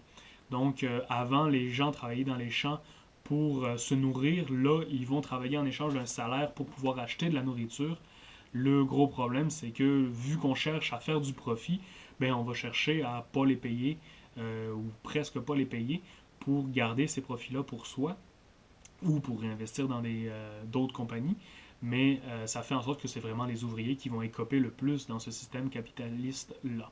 Et aussi parce qu'ils sont excessivement nombreux, hein, tout ce flux d'arrivants des campagnes fait en sorte que si tu ne te présentes pas au travail un matin, tu as des centaines de personnes qui sont là pour te remplacer et qui veulent travailler. Tu perds ta job, aussi simple que ça. Il n'y a pas d'assurance, il n'y a pas de syndicat, il n'y a pas tout ça à l'époque. Et finalement, on a besoin d'un marché donc pour vendre tous ces produits une fois qu'ils sont fabriqués. Donc, on a besoin de la population dans notre pays, mais on a aussi besoin des colonies. Et c'est pour ça qu'on va passer donc d'un changement du mercantilisme. Je vous rappelle le mercantilisme, donc c'est la phase de colonialisme européenne. On dit, le mercantilisme dit, dans le monde, il y a 100 milliards de richesses en or. Fin. On ne peut pas en créer plus, c'est ça qu'il y a. Fait que pour avoir plus de richesses, moi, la petite France sur la carte, je vais aller conquérir l'Amérique du Nord, je vais aller conquérir l'Afrique, et je vais m'approprier les richesses qui sont dans ces pays-là pour accumuler de la richesse. Mais à un moment donné, on va arriver au bout, puis il n'y en aura plus, il n'y en aura plus. Mais là, avec la vente de ces produits-là, on est capable de créer de la richesse. Comment on est capable de créer de la richesse? Ben, si ma bébelle à gym, je m'excuse, je reprends cet exemple-là, mais c'est celui qui est le plus simple. Si ma bébelle à gym, elle coûte 5$ à produire, que je paye mon ouvrier 1$, que je paye mon transport 1$, et ainsi de suite, je finis par faire 1,50$ de profit à la fin.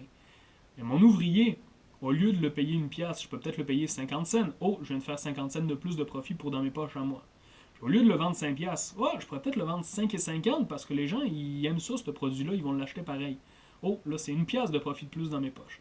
Donc, on est capable de créer comme ça, de créer de la richesse et de s'enrichir davantage. Et là, ben, il n'y a plus de limite. Donc, ça donne les fortunes, les Bill Gates, les compagnies qu'on connaît de nos jours, là, qui ont des fortunes faramineuses pendant qu'il y a des gens qui meurent de faim. Fin de la parenthèse, on y reviendra plus tard. On a, donc, là voici justement mon fameux mercantilisme versus le capitalisme. Faites pause, reprenez ça en note parce que je viens de l'expliquer, je ne vais pas le réexpliquer encore. Ce que je voudrais porter votre attention cependant, pendant que vous prenez des notes, c'est la caricature. J'adore les caricatures. Ça explique très rapidement, une image vaut 1000 mots. Ça explique très rapidement donc ce concept-là, hein, low wage, le salaire bas, et high rent, le loyer qui est haut. Donc, que les propriétaires des bâtiments, hein, comment ils faisaient pour s'enrichir, ils montaient les loyers, parce que les ouvriers, ils n'ont pas le choix d'habiter à quelque part pour pouvoir aller travailler. Donc, les ouvriers sont littéralement écrasés par le fait d'avoir un loyer à payer qui est haut, qui est cher, et à côté, des salaires qui sont excessivement bas. C'est malheureusement la réalité, surtout au début du capitalisme, mais c'est encore le cas aujourd'hui, même dans nos sociétés modernes nord-américaines aujourd'hui. Donc, si vous n'avez pas fini les notes, faites une pause, sinon je continue. Le coût de production, donc c'est un petit peu ce que je vous expliquais, hein, qu'est-ce que ça coûte pour fabriquer ma bébelle à gym, c'est vraiment le prix des ressources. Donc, pour fabriquer ça ici, malheureusement, c'est en plastique. Ça me prend du pétrole, transformer le pétrole. Je ne connais pas le processus de transformation du pétrole. Ça me prend une batterie. Une maudite batterie avec du lithium, c'est super polluant. Juste ce petit babel-là, hein, c'est bien con, mais c'est super polluant. Mais j'ai besoin donc de beaucoup de ressources pour être capable de le faire, incluant la programmation des chips informatiques qui sont à l'intérieur pour que ma clé USB se connecte Bluetooth pour que ça fonctionne à distance. Donc, tout ça, il faut acheter ces matériaux-là, il faut les mettre ensemble, il faut les fabriquer. Donc, matières premières, employés, machines, transport. Le but, évidemment, c'est de mettre tout ça le moins cher possible, comme je vous ai expliqué tout à l'heure. Pourquoi? Ben, pour faire du profit. Encore une fois, une belle caricature qui illustre bien, hein, le but de faire du profit. Donc, pour ceux qui sont moins à l'aise en anglais, les gens qui sont en bas à droite, hein, Affordable College, les études, que ce soit accessible. Universal Healthcare, le système de santé universel. Affordable Housing, housing c'est les maisons, là, mais le fait de trouver des loyers, des appartements abordables. Et le capitaliste en haut là, qui dit You want free stuff, vous voulez juste des affaires gratuites, quand lui il est sur sa pile de cash et sur sa pancarte, couper les taxes. Donc c'est une caricature évidemment, ça montre des traits grossiers là, grossis de la réalité, mais pas tant que ça finalement, hein, si on regarde ça, surtout aux États-Unis, là, qui est vraiment le pays des États-Unis est une caricature du système capitaliste, là, tellement c'est poussé à l'extrême. Donc c'est malheureusement la réalité encore aujourd'hui. La division du travail, le but, hein, je vous l'ai dit, c'est de produire plus. Comment on fait pour produire plus? En divisant le travail. Donc, je vous le montre très rapidement, Charlie Chaplin, parce que vous l'avez probablement déjà vu. Les profs d'histoire, on n'est pas très originaux là-dessus, mais ça exprime tellement bien. Hein, il y a des gens qui l'ont fait, cette critique-là. Charlie Chaplin l'a fait. Section 5, give it the limit.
Donc je l'arrête là, vraiment une belle caricature de la part de Charlie Chaplin, qui est Les temps modernes, hein, que ça s'appelle.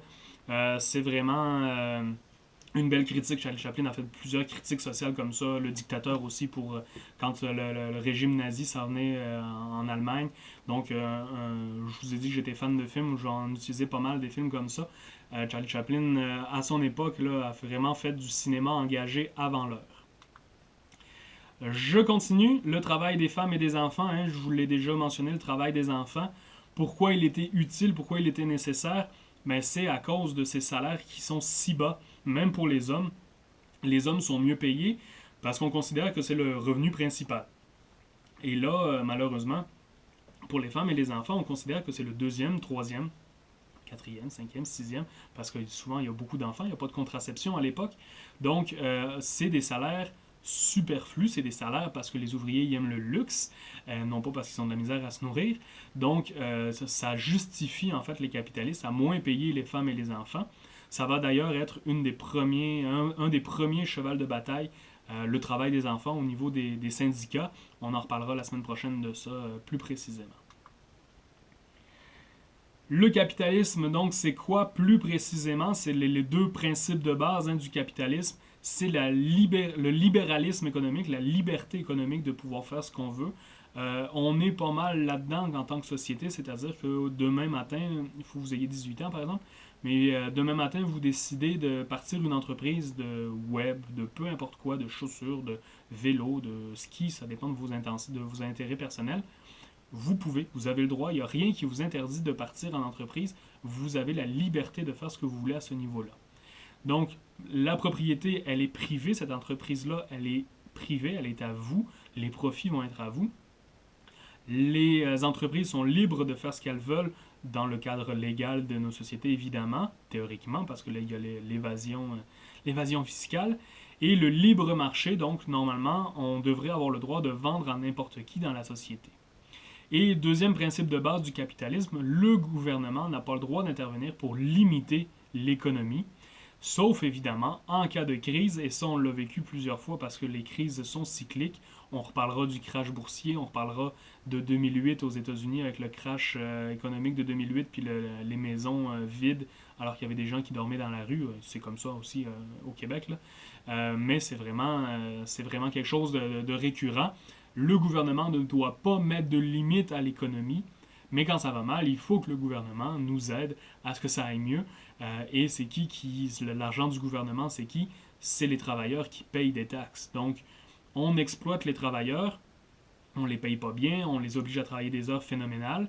Quand ça va bien, les profits, ça rentre dans les poches du propriétaire de l'usine, de l'industrie, de la compagnie. Et quand ça va mal, là, l'argent des taxes que tout le monde paye, ça va dans les poches du propriétaire de la compagnie, de l'industrie, pour l'aider à ce que ça aille mieux. C'est une grosse ironie du système et de la mentalité capitaliste, mais on est encore là-dedans aujourd'hui et ça fonctionne. Regardez avec la crise sanitaire actuellement, les subventions qui sont données aux grandes entreprises qui font des millions de profits pareils. Il y a un article à chaque année, je ne sais pas si vous voyez ça popper, là, mais à chaque année, autour du 2 ou 3 janvier généralement, il y a un article dans les grands journaux là, qui font encore du journalisme impliqué, qui disent, le 2 ou 3 janvier, les grands patrons des entreprises, là c'est partout dans le monde, là, ils font pas de discernement, là, mais en Amérique du Nord, les grandes entreprises, le 2 ou 3 janvier, les grands patrons, les hauts cadres, ont dépassé le salaire annuel d'un travailleur ordinaire. Qu'en 3 jours, ils ont gagné plus que ce que tu vas gagner dans ton année en tant que travailleur. Donc, il y a des gens qui vont se dire, tant mieux pour eux, je vais me rendre là puis je vais être comme ça. Oui, effectivement, c'est une façon de voir les choses. Et ça peut être aussi vu comme une aberration qu'il y a des gens qui ont de la misère à se payer de la bouffe. Il y a des études qui ont été faites, là. Il y a les gens en très grande détresse économique. À l'épicerie, il y a des bébés ils leur font boire du Coke, du Pepsi, parce que les 2 litres de Coke de Pepsi viennent en rabais à 99 cents. Le lait est trop cher, et beaucoup plus cher, c'est 4, 5, 6 piastres le sac de 2 litres. Fait que il y a des gens qui font ça pour vrai, là, nourrir leurs enfants au Pepsi parce qu'ils n'ont pas les moyens d'acheter du lait. Donc, juste relativiser les choses. Je je dis je juge pas, mais vous le voyez que je le juge là, juste dans ma façon de présenter les choses. C'est ma façon de voir les choses. Je vous demande pas d'adhérer à quoi que ce soit, vous avez le droit à votre opinion, mais gardez un esprit critique, posez-vous des questions là-dedans, parce que est-ce que, je vais avoir justement une image de ça dans les cours futurs, est-ce que le succès de quelqu'un est obligé d'être fait aux dépens des autres, en fait? C'est ça la question qu'il faut se poser. Ou est-ce qu'on est capable de grandir ensemble? Cette révolution capitaliste-là va nous amener avec des nouvelles classes sociales. Ça, je passe vraiment très rapidement parce que vous connaissez ça. La bourgeoisie, la classe moyenne, avec les maudits profs à l'intérieur de ça. Et les ouvriers, donc qui sont considérés comme la classe la plus pauvre. Là, les termes ont beaucoup changé de nos jours parce qu'il y a plein de nouveaux métiers, mais ça revient au même. Je vous présente deux penseurs. Ça, c'est des choses que vous verrez peut-être à l'université dans des cours de politique ou de sociologie, dépendamment de vos intérêts, si vous en prenez, ou des cours extra-curriculaires. Souvent, ça peut être intéressant. Donc, John Locke, j'ai le livre, j'ai oublié de vous présenter le livre, je vous mettrai la référence quelque part. Donc, John Locke qui va écrire plusieurs livres, le traité du gouvernement civil principalement, qui est son œuvre majeure. Il va vraiment donc dire, dans la nature, quand on est là, tout nu en sortant de notre mère, tous les hommes sont égaux. C'est-à-dire qu'on est tous des... Ben là, il ne disait pas des animaux parce que c'est des catholiques, des croyants à cette époque-là, fait quand ils ne se mettaient pas sur un pied d'égalité, là. Mais on est tous des animaux, frêles, fragiles et un peu perdus. Et on a tous les mêmes droits. Le droit à la vie, le droit à la santé, le droit à dire ce qu'on veut, les droits fondamentaux de la Révolution française que vous avez vu dans votre cours de civilisation occidentale normalement et par le passé aussi. Mais John Locke, il va élaborer cette théorie-là en disant, mais après ça, les humains se sont regroupés en société. Et quand ils se sont regroupés en société, ben, ils ont accepté de mettre un frein à certains de ces droits-là en créant la société, le pouvoir législatif, le pouvoir pénitentiaire et ainsi de suite, donc qui punit exécutif, juridique et législatif, excusez-moi. Là, c'est aussi un concept que vous avez vu en secondaire 4 normalement avec la Chambre d'Assemblée, tout ça au Canada, là, vous êtes supposé connaître ces termes-là. Mais malgré le fait qu'on ait mis des freins volontairement donc, à nos droits dans nos sociétés, on a quand même le droit à la libre entreprise parce que c'est le droit de chacun de faire ce qu'il veut de son temps, de faire ce qu'il veut de sa personne. Et en soi, le principe, il est véridique, il n'est pas mauvais. Deuxième penseur, lui, c'est un Écossais, Adam Smith, qui va écrire donc La richesse des nations, hein, c'est The Wealth of Nations à gauche, c'est vraiment son œuvre magistrale. Adam Smith, c'est un pragmatique. C'est vraiment quelqu'un là, qui s'en va dans les usines physiquement lui-même. Là. C'est pas, il n'envoie pas des sous-fifres. Là. Il s'en va dans les usines avec un bloc-notes, excusez-moi, et il regarde comment le travail se passe. Et là, lui, il va tout décortiquer dans le moindre geste, et vraiment dans le moindre geste. Là. Dans ses notes là, que j'avais un prof à l'université qui nous avait montré, là, il décrit même le mouvement des poignets là, des ouvriers dans les mouvements qu'ils ont à faire. Donc, il va simplifier la tâche au maximum pour vraiment faire en sorte que la tâche, on n'a pas... Tu prends n'importe qui sur la rue, tu le rentres dans l'usine, puis tu lui demandes de faire cette tâche-là, et il est capable parce que c'est une tâche hyper simple. Donc, tu n'as pas besoin de perdre du temps à former tes ouvriers, ça ne coûte pas d'argent de formation, ils n'ont pas besoin d'aller à l'école et de ne pas travailler pendant un certain temps. Et ça fait en sorte que la productivité est très rapide. Ton gars, il est malade une journée, tu prends n'importe qui d'autre et il est capable aussi de faire le même travail la journée où l'autre est absent. Mais par exemple, dans la théorie des sentiments moraux, excusez-moi, je le traduis au fur et à mesure, il va quand même reconnaître Adam Smith que dans ce processus-là, les ouvriers, il le reconnaît, ils sont complètement abrutis par un travail aussi simple et aussi répétitif qu'ils font pendant des heures et des heures et des heures. Donc même les gens là, qui se réclament de cette mentalité-là, des fondamentaux de John Locke, Adam Smith, même ces philosophes-là de l'économie capitaliste reconnaissent déjà les problèmes que ça amène. Il me reste une petite bulle, si je me souviens bien, c'est ma dernière, donc ne perdez pas espoir. Je pense que je vous ai menti, j'ai pas le quartier doré. C'est quasiment fini. Perdez pas espoir, prenez des pauses. J'en profite, j'ai oublié de le dire jusqu'à maintenant, prenez des pauses, en fait je pense que je l'ai dit au début du cours, hein. Prenez des pauses, prenez une gorgée, regardez dehors, allez dehors prendre une bouffée d'air frais. C'est important de s'aérer le cerveau, ça permet de mieux capter. les informations, là, vous avez ce luxe-là versus être astreint en classe à être attentif à ma voix et à mon débit. Donc, profitez-en. Et après, on repart. Donc, les bourgeois, ce terme-là de bourgeois-là, il vient d'où? Il vient du Moyen-Âge, hein, des bourgs. Pourquoi? Ben parce qu'on a le bourg, on a la ville haute, hein, les riches, contre les faubourgs. Donc, vous le voyez en bas complètement, le faubourg proche du fleuve, ce sont vraiment les quartiers pauvres. Donc, les bourgeois vivent dans le bourg, ce sont les riches, tandis qu'on a nos pauvres qui sont à l'extérieur du centre-ville. Et ces bourgeois-là vont donc faire notre révolution, hein, pendant la Renaissance et devenir les capitalistes. Ils vont se détacher à cause de la force financière, hein, de la force du cash en bon québécois.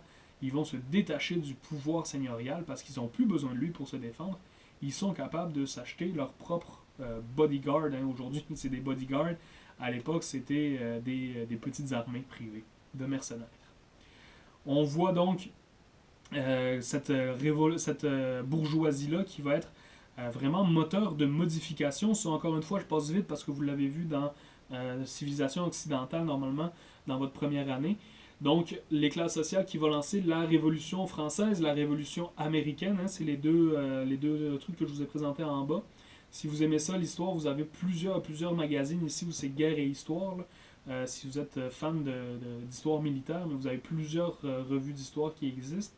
Et aussi sous forme de BD, sous forme de film, sous forme de documentaire. Il y a moyen là, d'apprendre bien des affaires sous un format qui vous convient, dépendamment de vos préférences. Donc, pourquoi ils vont faire ces révolutions-là, hein, les bourgeois? Ben, parce qu'ils veulent plus de pouvoir. Même chose que les ouvriers vont faire avec les syndicats. Ils veulent plus de pouvoir et être moins exploités. Mais les bourgeois, eux autres, sont dans une position de force parce qu'ils sont devenus, grâce à la révolution économique, plus riches que la noblesse ancestrale, donc plus riches que les classes dominantes traditionnelles. Et ils s'affichent avec une vie, là, je vous l'ai dit, des palais, des maisons grandioses, des vêtements, des fêtes, les foires. Ils affichent cette supériorité-là. Donc le patronat, hein, ces bourgeois-là, vont très rapidement prendre le dessus. Ils vont être aussi la classe sociale qui vont lancer la révolution industrielle. Il faut faire attention, les révolutions, pas juste révolution française et américaine, la révolution industrielle, c'est pas dans un pays, mais c'est une révolution aussi. Je pense que je l'ai bien souligné tout à l'heure en vous disant à quel point ça changeait la vie des gens. Eh bien, les bourgeois vont encore une fois être au front dans cette révolution-là. C'est eux qui vont prendre les devants, tandis que notre noblesse ancestrale, elle, va rester attachée à sa terre et va perdre encore plus de pouvoir si ça se peut. Nos patronats, notre patronat, nos bourgeois vont être représentés de différentes façons. Ils vont devenir vraiment un élément très présent dans la société. Je vous présente quelques exemples. Je suis un fan d'art, de musique, de films et compagnie, de littérature aussi. Donc, j'essaie de présenter ces aspects-là aussi, dépendamment des intérêts de chacun. On a tous nos intérêts dans la vie. Donc, je vous présente premièrement Monsieur Bertin. Monsieur Bertin, c'est l'homme qui est représenté sur la peinture. Croyez-le ou non, c'est une peinture. Il y a des gens qui ont un talent incroyable. Donc, c'est vraiment là, au 19e siècle, dans les années 1800, c'est vraiment là une peinture qui est supposée représenter le summum, vraiment le bourgeois parfait, c'est-à-dire l'homme dans la cinquantaine. Hein, on le voit avec ses cheveux, on le voit, c'est quand même un homme avec un certain âge, mais opulent, hein, il est grassouillé dans la face, vous le voyez, il est grassouillé sur ses mains aussi, vous pouvez voir le surplus de chair. Pourquoi? Ben parce que c'est un homme qui est assez riche pour bien se nourrir. Il a des vêtements soyeux. On voit le petit veston en dessous, hein, qui a l'air d'être de la soie. On voit aussi le petit cordon en or qui doit être une montre de poche qui montre toute la luxure. Et c'est un homme, visiblement, là, qui a réussi dans la vie et qui représente cet idéal-là d'homme qui a réussi en affaires. Donc, c'est pour les amateurs d'art peut-être plus visuel. Et je vous avais dit que je reviendrai avec le train parce que donc cette classe dirigeante-là va être représentée aussi dans un nouvel art, le cinéma. Le cinéma, c'est très très très récent dans l'histoire de l'humanité. Je vous avais parlé donc du train des Frères Lumière. Les Frères Lumière sont français. Je vous le présente. Avant de vous présenter cette vidéo-là, je vous fais l'anecdote parce qu'elle est écœurante. Cet extrait-là là, que je vais vous montrer, la première fois qu'il a été diffusé dans une salle à Paris, c'était la première fois, la première représentation d'un film ever dans l'histoire de l'humanité. Et quand le train s'approche et qu'il est quasiment rendu sur le bord de l'écran, le film, les gens n'ont jamais vu la fin parce que les gens n'avaient jamais vu du cinéma et ils pensaient que le train s'en venait pour vrai, qu'il allait sortir de l'écran, qu'il allait leur foncer dessus, puis qu'il allait les écraser, puis qu'il allait mourir. Fait qu'il y a eu une émeute dans la salle de cinéma. C'est une anecdote qu'on m'avait racontée, qu'un prof à l'université m'avait racontée. Je prends pour acquis que c'est vrai. Mais il paraît qu'il y avait eu une émeute dans la salle et qu'il y aurait eu des blessés, peut-être même des morts, je me souviens plus de l'anecdote exacte, là, des gens qui auraient été piétinés et blessés parce que les gens sortaient en panique de la salle parce qu'ils pensaient qu'ils allaient se faire rentrer dedans par le train. Donc, je vous le représente, ce train qui est vraiment la représentation du succès des bourgeois, du succès de la révolution industrielle. Et regardez comment c'est pas impressionnant pour nous de nos jours. Il n'y a pas de son, à l'époque c'était évidemment évidemment je dis ça parce que je le sais, c'est des orchestres, des musiciens qui jouaient live. Et donc là déjà les gens, juste quand la locomotive arrivait proche du cadrage, les gens auraient complètement capoté, auraient complètement paniqué et seraient sortis en émoi. Et donc, vous le voyez, hein, c'est pas premier film public. Hein, il avait déjà filmé autre chose pour faire des essais. Il avait filmé des gens qui sortaient d'une usine. Mais ça, c'est vraiment la première représentation publique d'un film. Et les gens ne savent pas comment agir devant la caméra. C'est quand même divertissant. Donc, premier film, vous pouvez vous vanter d'avoir vu les premières images filmées dans l'histoire de l'humanité. Maintenant, c'est fait. Vous vous coucherez peut-être moins niaiseux ce soir si vous vous en souvenez. Toujours ça la question. Donc, la peinture, le cinéma, mais également donc les récits. Je vous montre donc, dépendamment s'il y a des gens qui aiment les livres, le Peau de chagrin d'Honoré de Balzac qui représente ça. Et Émile Zola, lui, c'est vraiment un incontournable. Vous avez Germinal qui représente vraiment la vie dans les quartiers pauvres. Dans les mines, excusez-moi, Germinal. La semaine prochaine, d'ailleurs, Germinal, j'ai des extraits si YouTube me censure pas. J'ai des extraits du film Germinal. Il y a plusieurs films qui ont été faits pour l'adaptation. Émile Zola, il y a des dizaines de livres sur la vie des ouvriers. C'est un homme qui allait vraiment sur le terrain. Là, pour Germinal, il est allé dans des mines dans le nord de la France. Il est descendu avec les mineurs dans les tunnels pour voir dans quelles conditions ils vivaient. Il a vécu là quelques semaines. C'est un écrivain, fait que c'est pas ça sa réalité à lui, là. Mais il est allé vivre quelques semaines avec les ouvriers, avec les mineurs, pour voir vraiment la réalité quotidienne. Donc c'est des livres qui sont d'une justesse, là. C'est pas des monographies historiques, mais quasiment là, dans la justesse de la représentation de la vie de ces ouvriers-là. Donc je ne vous ferai pas lire du Émile Zola parce que probablement vous le faites en littérature française dans vos cours. Des extraits à tout le moins, j'imagine. Sinon, c'est quand même assez lourd, là. Ça dépend des goûts, évidemment. Mais je vous présenterai des extraits vidéo, c'est plus léger comme option selon moi.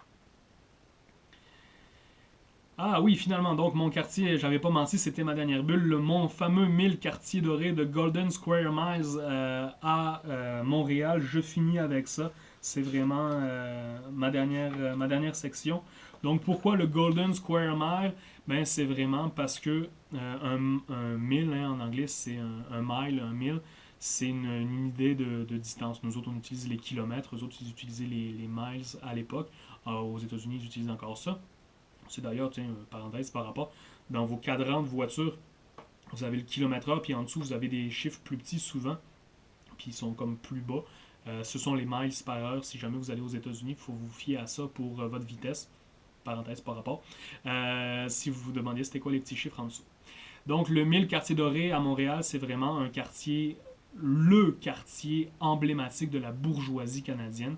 À partir de la moitié du 19e siècle, donc 1850 à peu près, jusqu'à 1930-ish, on a 80%, je pense, de la richesse canadienne. Je parle de tout le Canada au grand complet.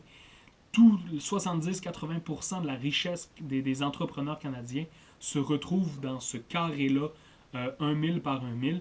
Si vous allez étudier à l'université à Montréal, ou si vous allez vivre à Montréal, ou si vous allez vous promener à Montréal, peu importe, Pour vous donner des repères, c'est principalement donc en haut égale le nord, le Mont-Royal, jusqu'à la rue Sherbrooke. Ça descend jusqu'à René-Lévesque, mais c'est Sherbrooke-René-Lévesque en bas. Et ensuite, on est dans le coin de l'université McGill, la famille McGill, je vais en parler tout de suite après. Donc, est-ouest, là, on a à peu près aussi ça. C'est la rue University McGill. Donc, c'est vraiment le quartier emblématique. Il y a des baraques absolument phénoménales. Je vous ai mis une image là, de ces grosses maisons en pierre-là. C'est vraiment un quartier riche. J'avais un cours d'histoire de Montréal. Quand j'étudiais à Montréal à l'université, on avait la chance avec le professeur de se déplacer dans Montréal pour aller voir ça. Et ce sont des maisons qui sont somptueuses, une qualité de vie absolument incroyable. Pourquoi les riches ont décidé d'habiter là? Ben, je vous parlais des quartiers insalubres pour les ouvriers. Ben, le Golden Square Mall est un petit peu plus haut sur la montagne du Mont-Royal, ce qui fait en sorte qu'elle est beaucoup plus accessible au vent. Et donc, la qualité de l'air est beaucoup meilleure, très meilleure, ça se dit pas ni l'une ni l'autre. Elle est meilleure qu'en bas, proche du fleuve, où le vent est plus entassé, et donc la pollution reste plus sur place. Donc, juste là, vous le voyez déjà, la différence au niveau de la qualité de vie, les maisons, le fait d'avoir le luxe de se déplacer en fonction de la qualité de l'air pour être en meilleure santé respiratoire et donc en meilleure santé générale, c'est vraiment cette dichotomie-là. C'est pour ça qu'on va parler souvent des quartiers Est à Montréal, qui sont les quartiers pauvres, et les quartiers Ouest, donc Outremont et ainsi de suite, qui sont plus les quartiers riches. Mais ça découle de cette séparation-là de l'époque. Je vous présente quelques familles rapidement. Ça, c'est vraiment, encore une fois, plus pour culture générale, parce qu'on vit ici. La famille McGill, donc avec le fondateur James McGill au Canada, évidemment, c'est des familles qui arrivent d'Angleterre avant ça, là. Donc, 1744 à 1813 qu'il a vécu, ce bonhomme-là. Politicien à la Chambre d'Assemblée du Canada, donc un politicien de haute volée. Et fondateur du quartier. Donc, c'est M. McGill qui va attirer les autres riches dans ce quartier du Golden Square Mall. Et je veux attirer votre attention sur la photo qui est en dessous. Ça, c'est l'Université McGill. Donc, vous faites le lien directement. L'Université McGill, c'est une université somptueuse. Au niveau international, elle est classée 24e meilleure université. Et elle est la première université canadienne. Elle est la mieux cotée, en fait. C'est vraiment, ça c'est le côté historien, peut-être que vous, ça vous intéresse pas du tout, là, mais j'allais souvent travailler à McGill dans la bibliothèque parce que il y a des parties qui ont été rénovées qui sont très modernes, mais il y a des sections qui sont faites en vieux bois laminé. Vraiment, là, imagine les vieilles maisons d'Europe, si vous avez déjà eu la chance de voir ça. C'est exactement ça, le vieux cachet européen, le vieux style des années 1800. Début 1900, là, c'est vraiment tout laminé, les vieilles armoiries, les tapisseries, tout ça. Il y a vraiment des sections de l'université qui sont, on dirait qu'on traverse le temps pour se rendre dans ces sections-là. C'est vraiment magnifique, mais c'est une université qui a des ramifications partout. C'est une université de pointe au niveau de la médecine, au niveau de beaucoup de domaines là, au Canada, et de la recherche aussi, principalement. Mais c'est anglophone. Donc, si vous envisagez McGill, pas tout, je pense qu'il y a certains programmes qui sont bilingues, mais c'est majoritairement anglophone. Donc, si vous envisagez McGill, il faut que vous soyez conscient de ça. Deuxième famille, ma famille Molson, au centre, donc M. Molson, John Molson pour être précis, 1763 à 1836. Là, je vous parle des fondateurs, mais le reste de la famille par la suite est resté dans ces maisons et dans ce quartier du Golden Square Mall. Jusqu'à la moitié du 20e siècle environ. Donc, fondateur de la brasserie Molson. La brasserie Molson, c'est la première chose que vous voyez si vous traversez le pont Jacques-Cartier. La bière Molson, c'est tout simplement celle que vous voyez probablement à la télé si vous avez la télé. C'est un empire phénoménal, les Molson, excessivement riche. Pour vous montrer ça, d'ailleurs, John Molson va fabriquer le premier chemin de fer au Canada. Donc assez frais, c'est quand même significatif au niveau du prix. Le premier chemin de fer, ça aussi vous l'avez probablement vu en histoire de secondaire 4, va partir de Montréal, aller se rendre jusqu'à Saint-Jean-sur-Richelieu. Je vous pose la question, comme je le ferai en classe, mais là vous n'êtes pas obligé de me répondre. Pourquoi Montréal, Saint-Jean-sur-Richelieu? Je vous laisse réfléchir quand même, bien tout simplement pour permettre aux bourgeois, dont lui-même et ses amis, donc de partir en train de Montréal jusqu'à Saint-Jean-sur-Richelieu, beaucoup plus rapide que la voiture à cheval, donc la charrette, ou à cheval. Le pont Victoria, d'ailleurs, le vieux pont qu'il y a à Montréal, c'est le premier chemin de fer qui passe par là, qui va être construit un petit peu dans les mêmes années. Je pense qu'il traversait, il sortait de Montréal en bateau, puis ensuite il prenait le train jusqu'à Saint-Jean-sur-Richelieu. Le pont Victoria va être ajouté par la suite, là. Mais pourquoi Saint-Jean-sur-Richelieu? Ben, parce qu'à partir du Richelieu, la rivière Richelieu, eh bien, on peut descendre jusqu'aux États-Unis, jusqu'à New York, et faire du commerce avec nos voisins américains. Donc, une raison commerciale, hein, c'est pas juste pour la villégiature, mais aussi ils faisaient des petites balades sur le Richelieu avec leur bateau. Par la même occasion, pourquoi ne pas joindre l'utile à l'agréable? Et ma troisième famille, la famille Redpath. Redpath, vous l'avez peut-être déjà vu à l'épicerie. Pourquoi? Parce que le fondateur John et James, c'est très populaire à l'époque. C'est vraiment le fondateur donc de la compagnie Redpath. Il va être aussi administrateur de la Banque de Montréal. Hein, si vous êtes avec Desjardins, vous ne connaissez peut-être pas la Banque de Montréal, mais c'est une institution financière comme les autres. Et il va siéger aussi au conseil de ville de la ville de Montréal. Il va faire construire la première raffinerie, la raffinerie de sucre, attention, pas une raffinerie de pétrole, c'est-à-dire qu'il va faire du commerce avec la Jamaïque, le Cuba et ainsi de suite. Il va faire remonter de la canne à sucre et va la raffiner pour que ça devienne du sucre blanc, en parenthèse. Aujourd'hui, c'est du sucre blanc. Il va vendre du sucre. Donc, pour faire de la bouffe, du sucre, c'est assez invariable pour nos recettes, ou presque. En tout cas, beaucoup de monde aime le sucre énormément. Et donc, la prochaine fois que vous irez faire l'épicerie, si vous y avez le droit, d'ici le 8 février, regardez dans la section des sucres et on a vraiment les sucres Redpath qui sont encore les héritiers de cette famille-là qui existe encore. Je ne sais pas si c'est encore la famille qui tient la compagnie ou si ça a été revendu, ça je ne sais pas. Mais ça date de cette époque-là. Et l'image qui est en dessous, ben regardez, c'est vraiment la maison Redpath qui a été transformée, elle, en musée. Le musée Redpath, c'est pas très original, mais ça a le mérite d'être clair. Et encore une fois, là, je vous parlais là, du laminé, puis du bois, puis du transporté dans le temps. À McGill, ben, c'est exactement la même chose au musée Redpath. Je vous parle de ça parce que j'ai travaillé dans plusieurs musées montréalais et Redpath fait vraiment partie des pièces monumentales au niveau de la beauté, si vous avez une chance d'aller là un jour. Face à toute cette opulence, toute cette richesse, eh bien, on a nos quartiers ouvriers. Là, je vous montre encore une fois le quartier ouvrier de Montréal, parce qu'on a le fleuve Saint-Laurent avec l'île Ronde en face, qui va devenir la Ronde plus tard. Les quartiers ouvriers, je vous les présente très succinctement. Un quartier pauvre, insalubre, pas de toilettes, pas d'eau. Les feux, parce que les maisons étaient construites en bois à l'époque. Là, c'est une photo qui est un petit peu plus récente, donc c'était un petit peu plus en pierre. Manque d'accès à la nourriture, travail dans les usines 12 à 15 heures par jour, 6 jours par semaine. Là, encore une fois, une question, pourquoi 6 et pourquoi pas 7? Eh bien, parce que on est dans une société catholique et que ce soit protestant ou catholique chrétien, le dimanche, c'est la journée de la messe. Donc, on prenait un bain, c'est-à-dire on allait se laver dans le fleuve, une fois par semaine, le dimanche matin, pour pouvoir aller à la messe et être propre. Mais ça n'empêchait pas souvent que l'après-midi, on retournait au travail quand on était un ouvrier. Mais c'était quand même un devoir d'aller à l'église. J'en parle pas plus que ça des ouvriers parce que j'ai en masse parlé, premièrement. Deuxièmement, parce qu'on va en parler encore pendant 4 cours. Donc, on va y aller en détail plus à ce niveau-là dans les cours à venir. Voici le format, voici le fameux débit pour lequel je suis reconnu. En classe, je vous dirais de me le dire, là, de ralentir, tout ça. Je fais attention quand on est en présentiel. Encore une fois, là, vous avez le luxe de me mettre sur pause et de faire des phases bizarres comme celle que je choisis pour mon étiquette YouTube. Mais donc, ça va ressembler à ça. J'espère que ça vous convient.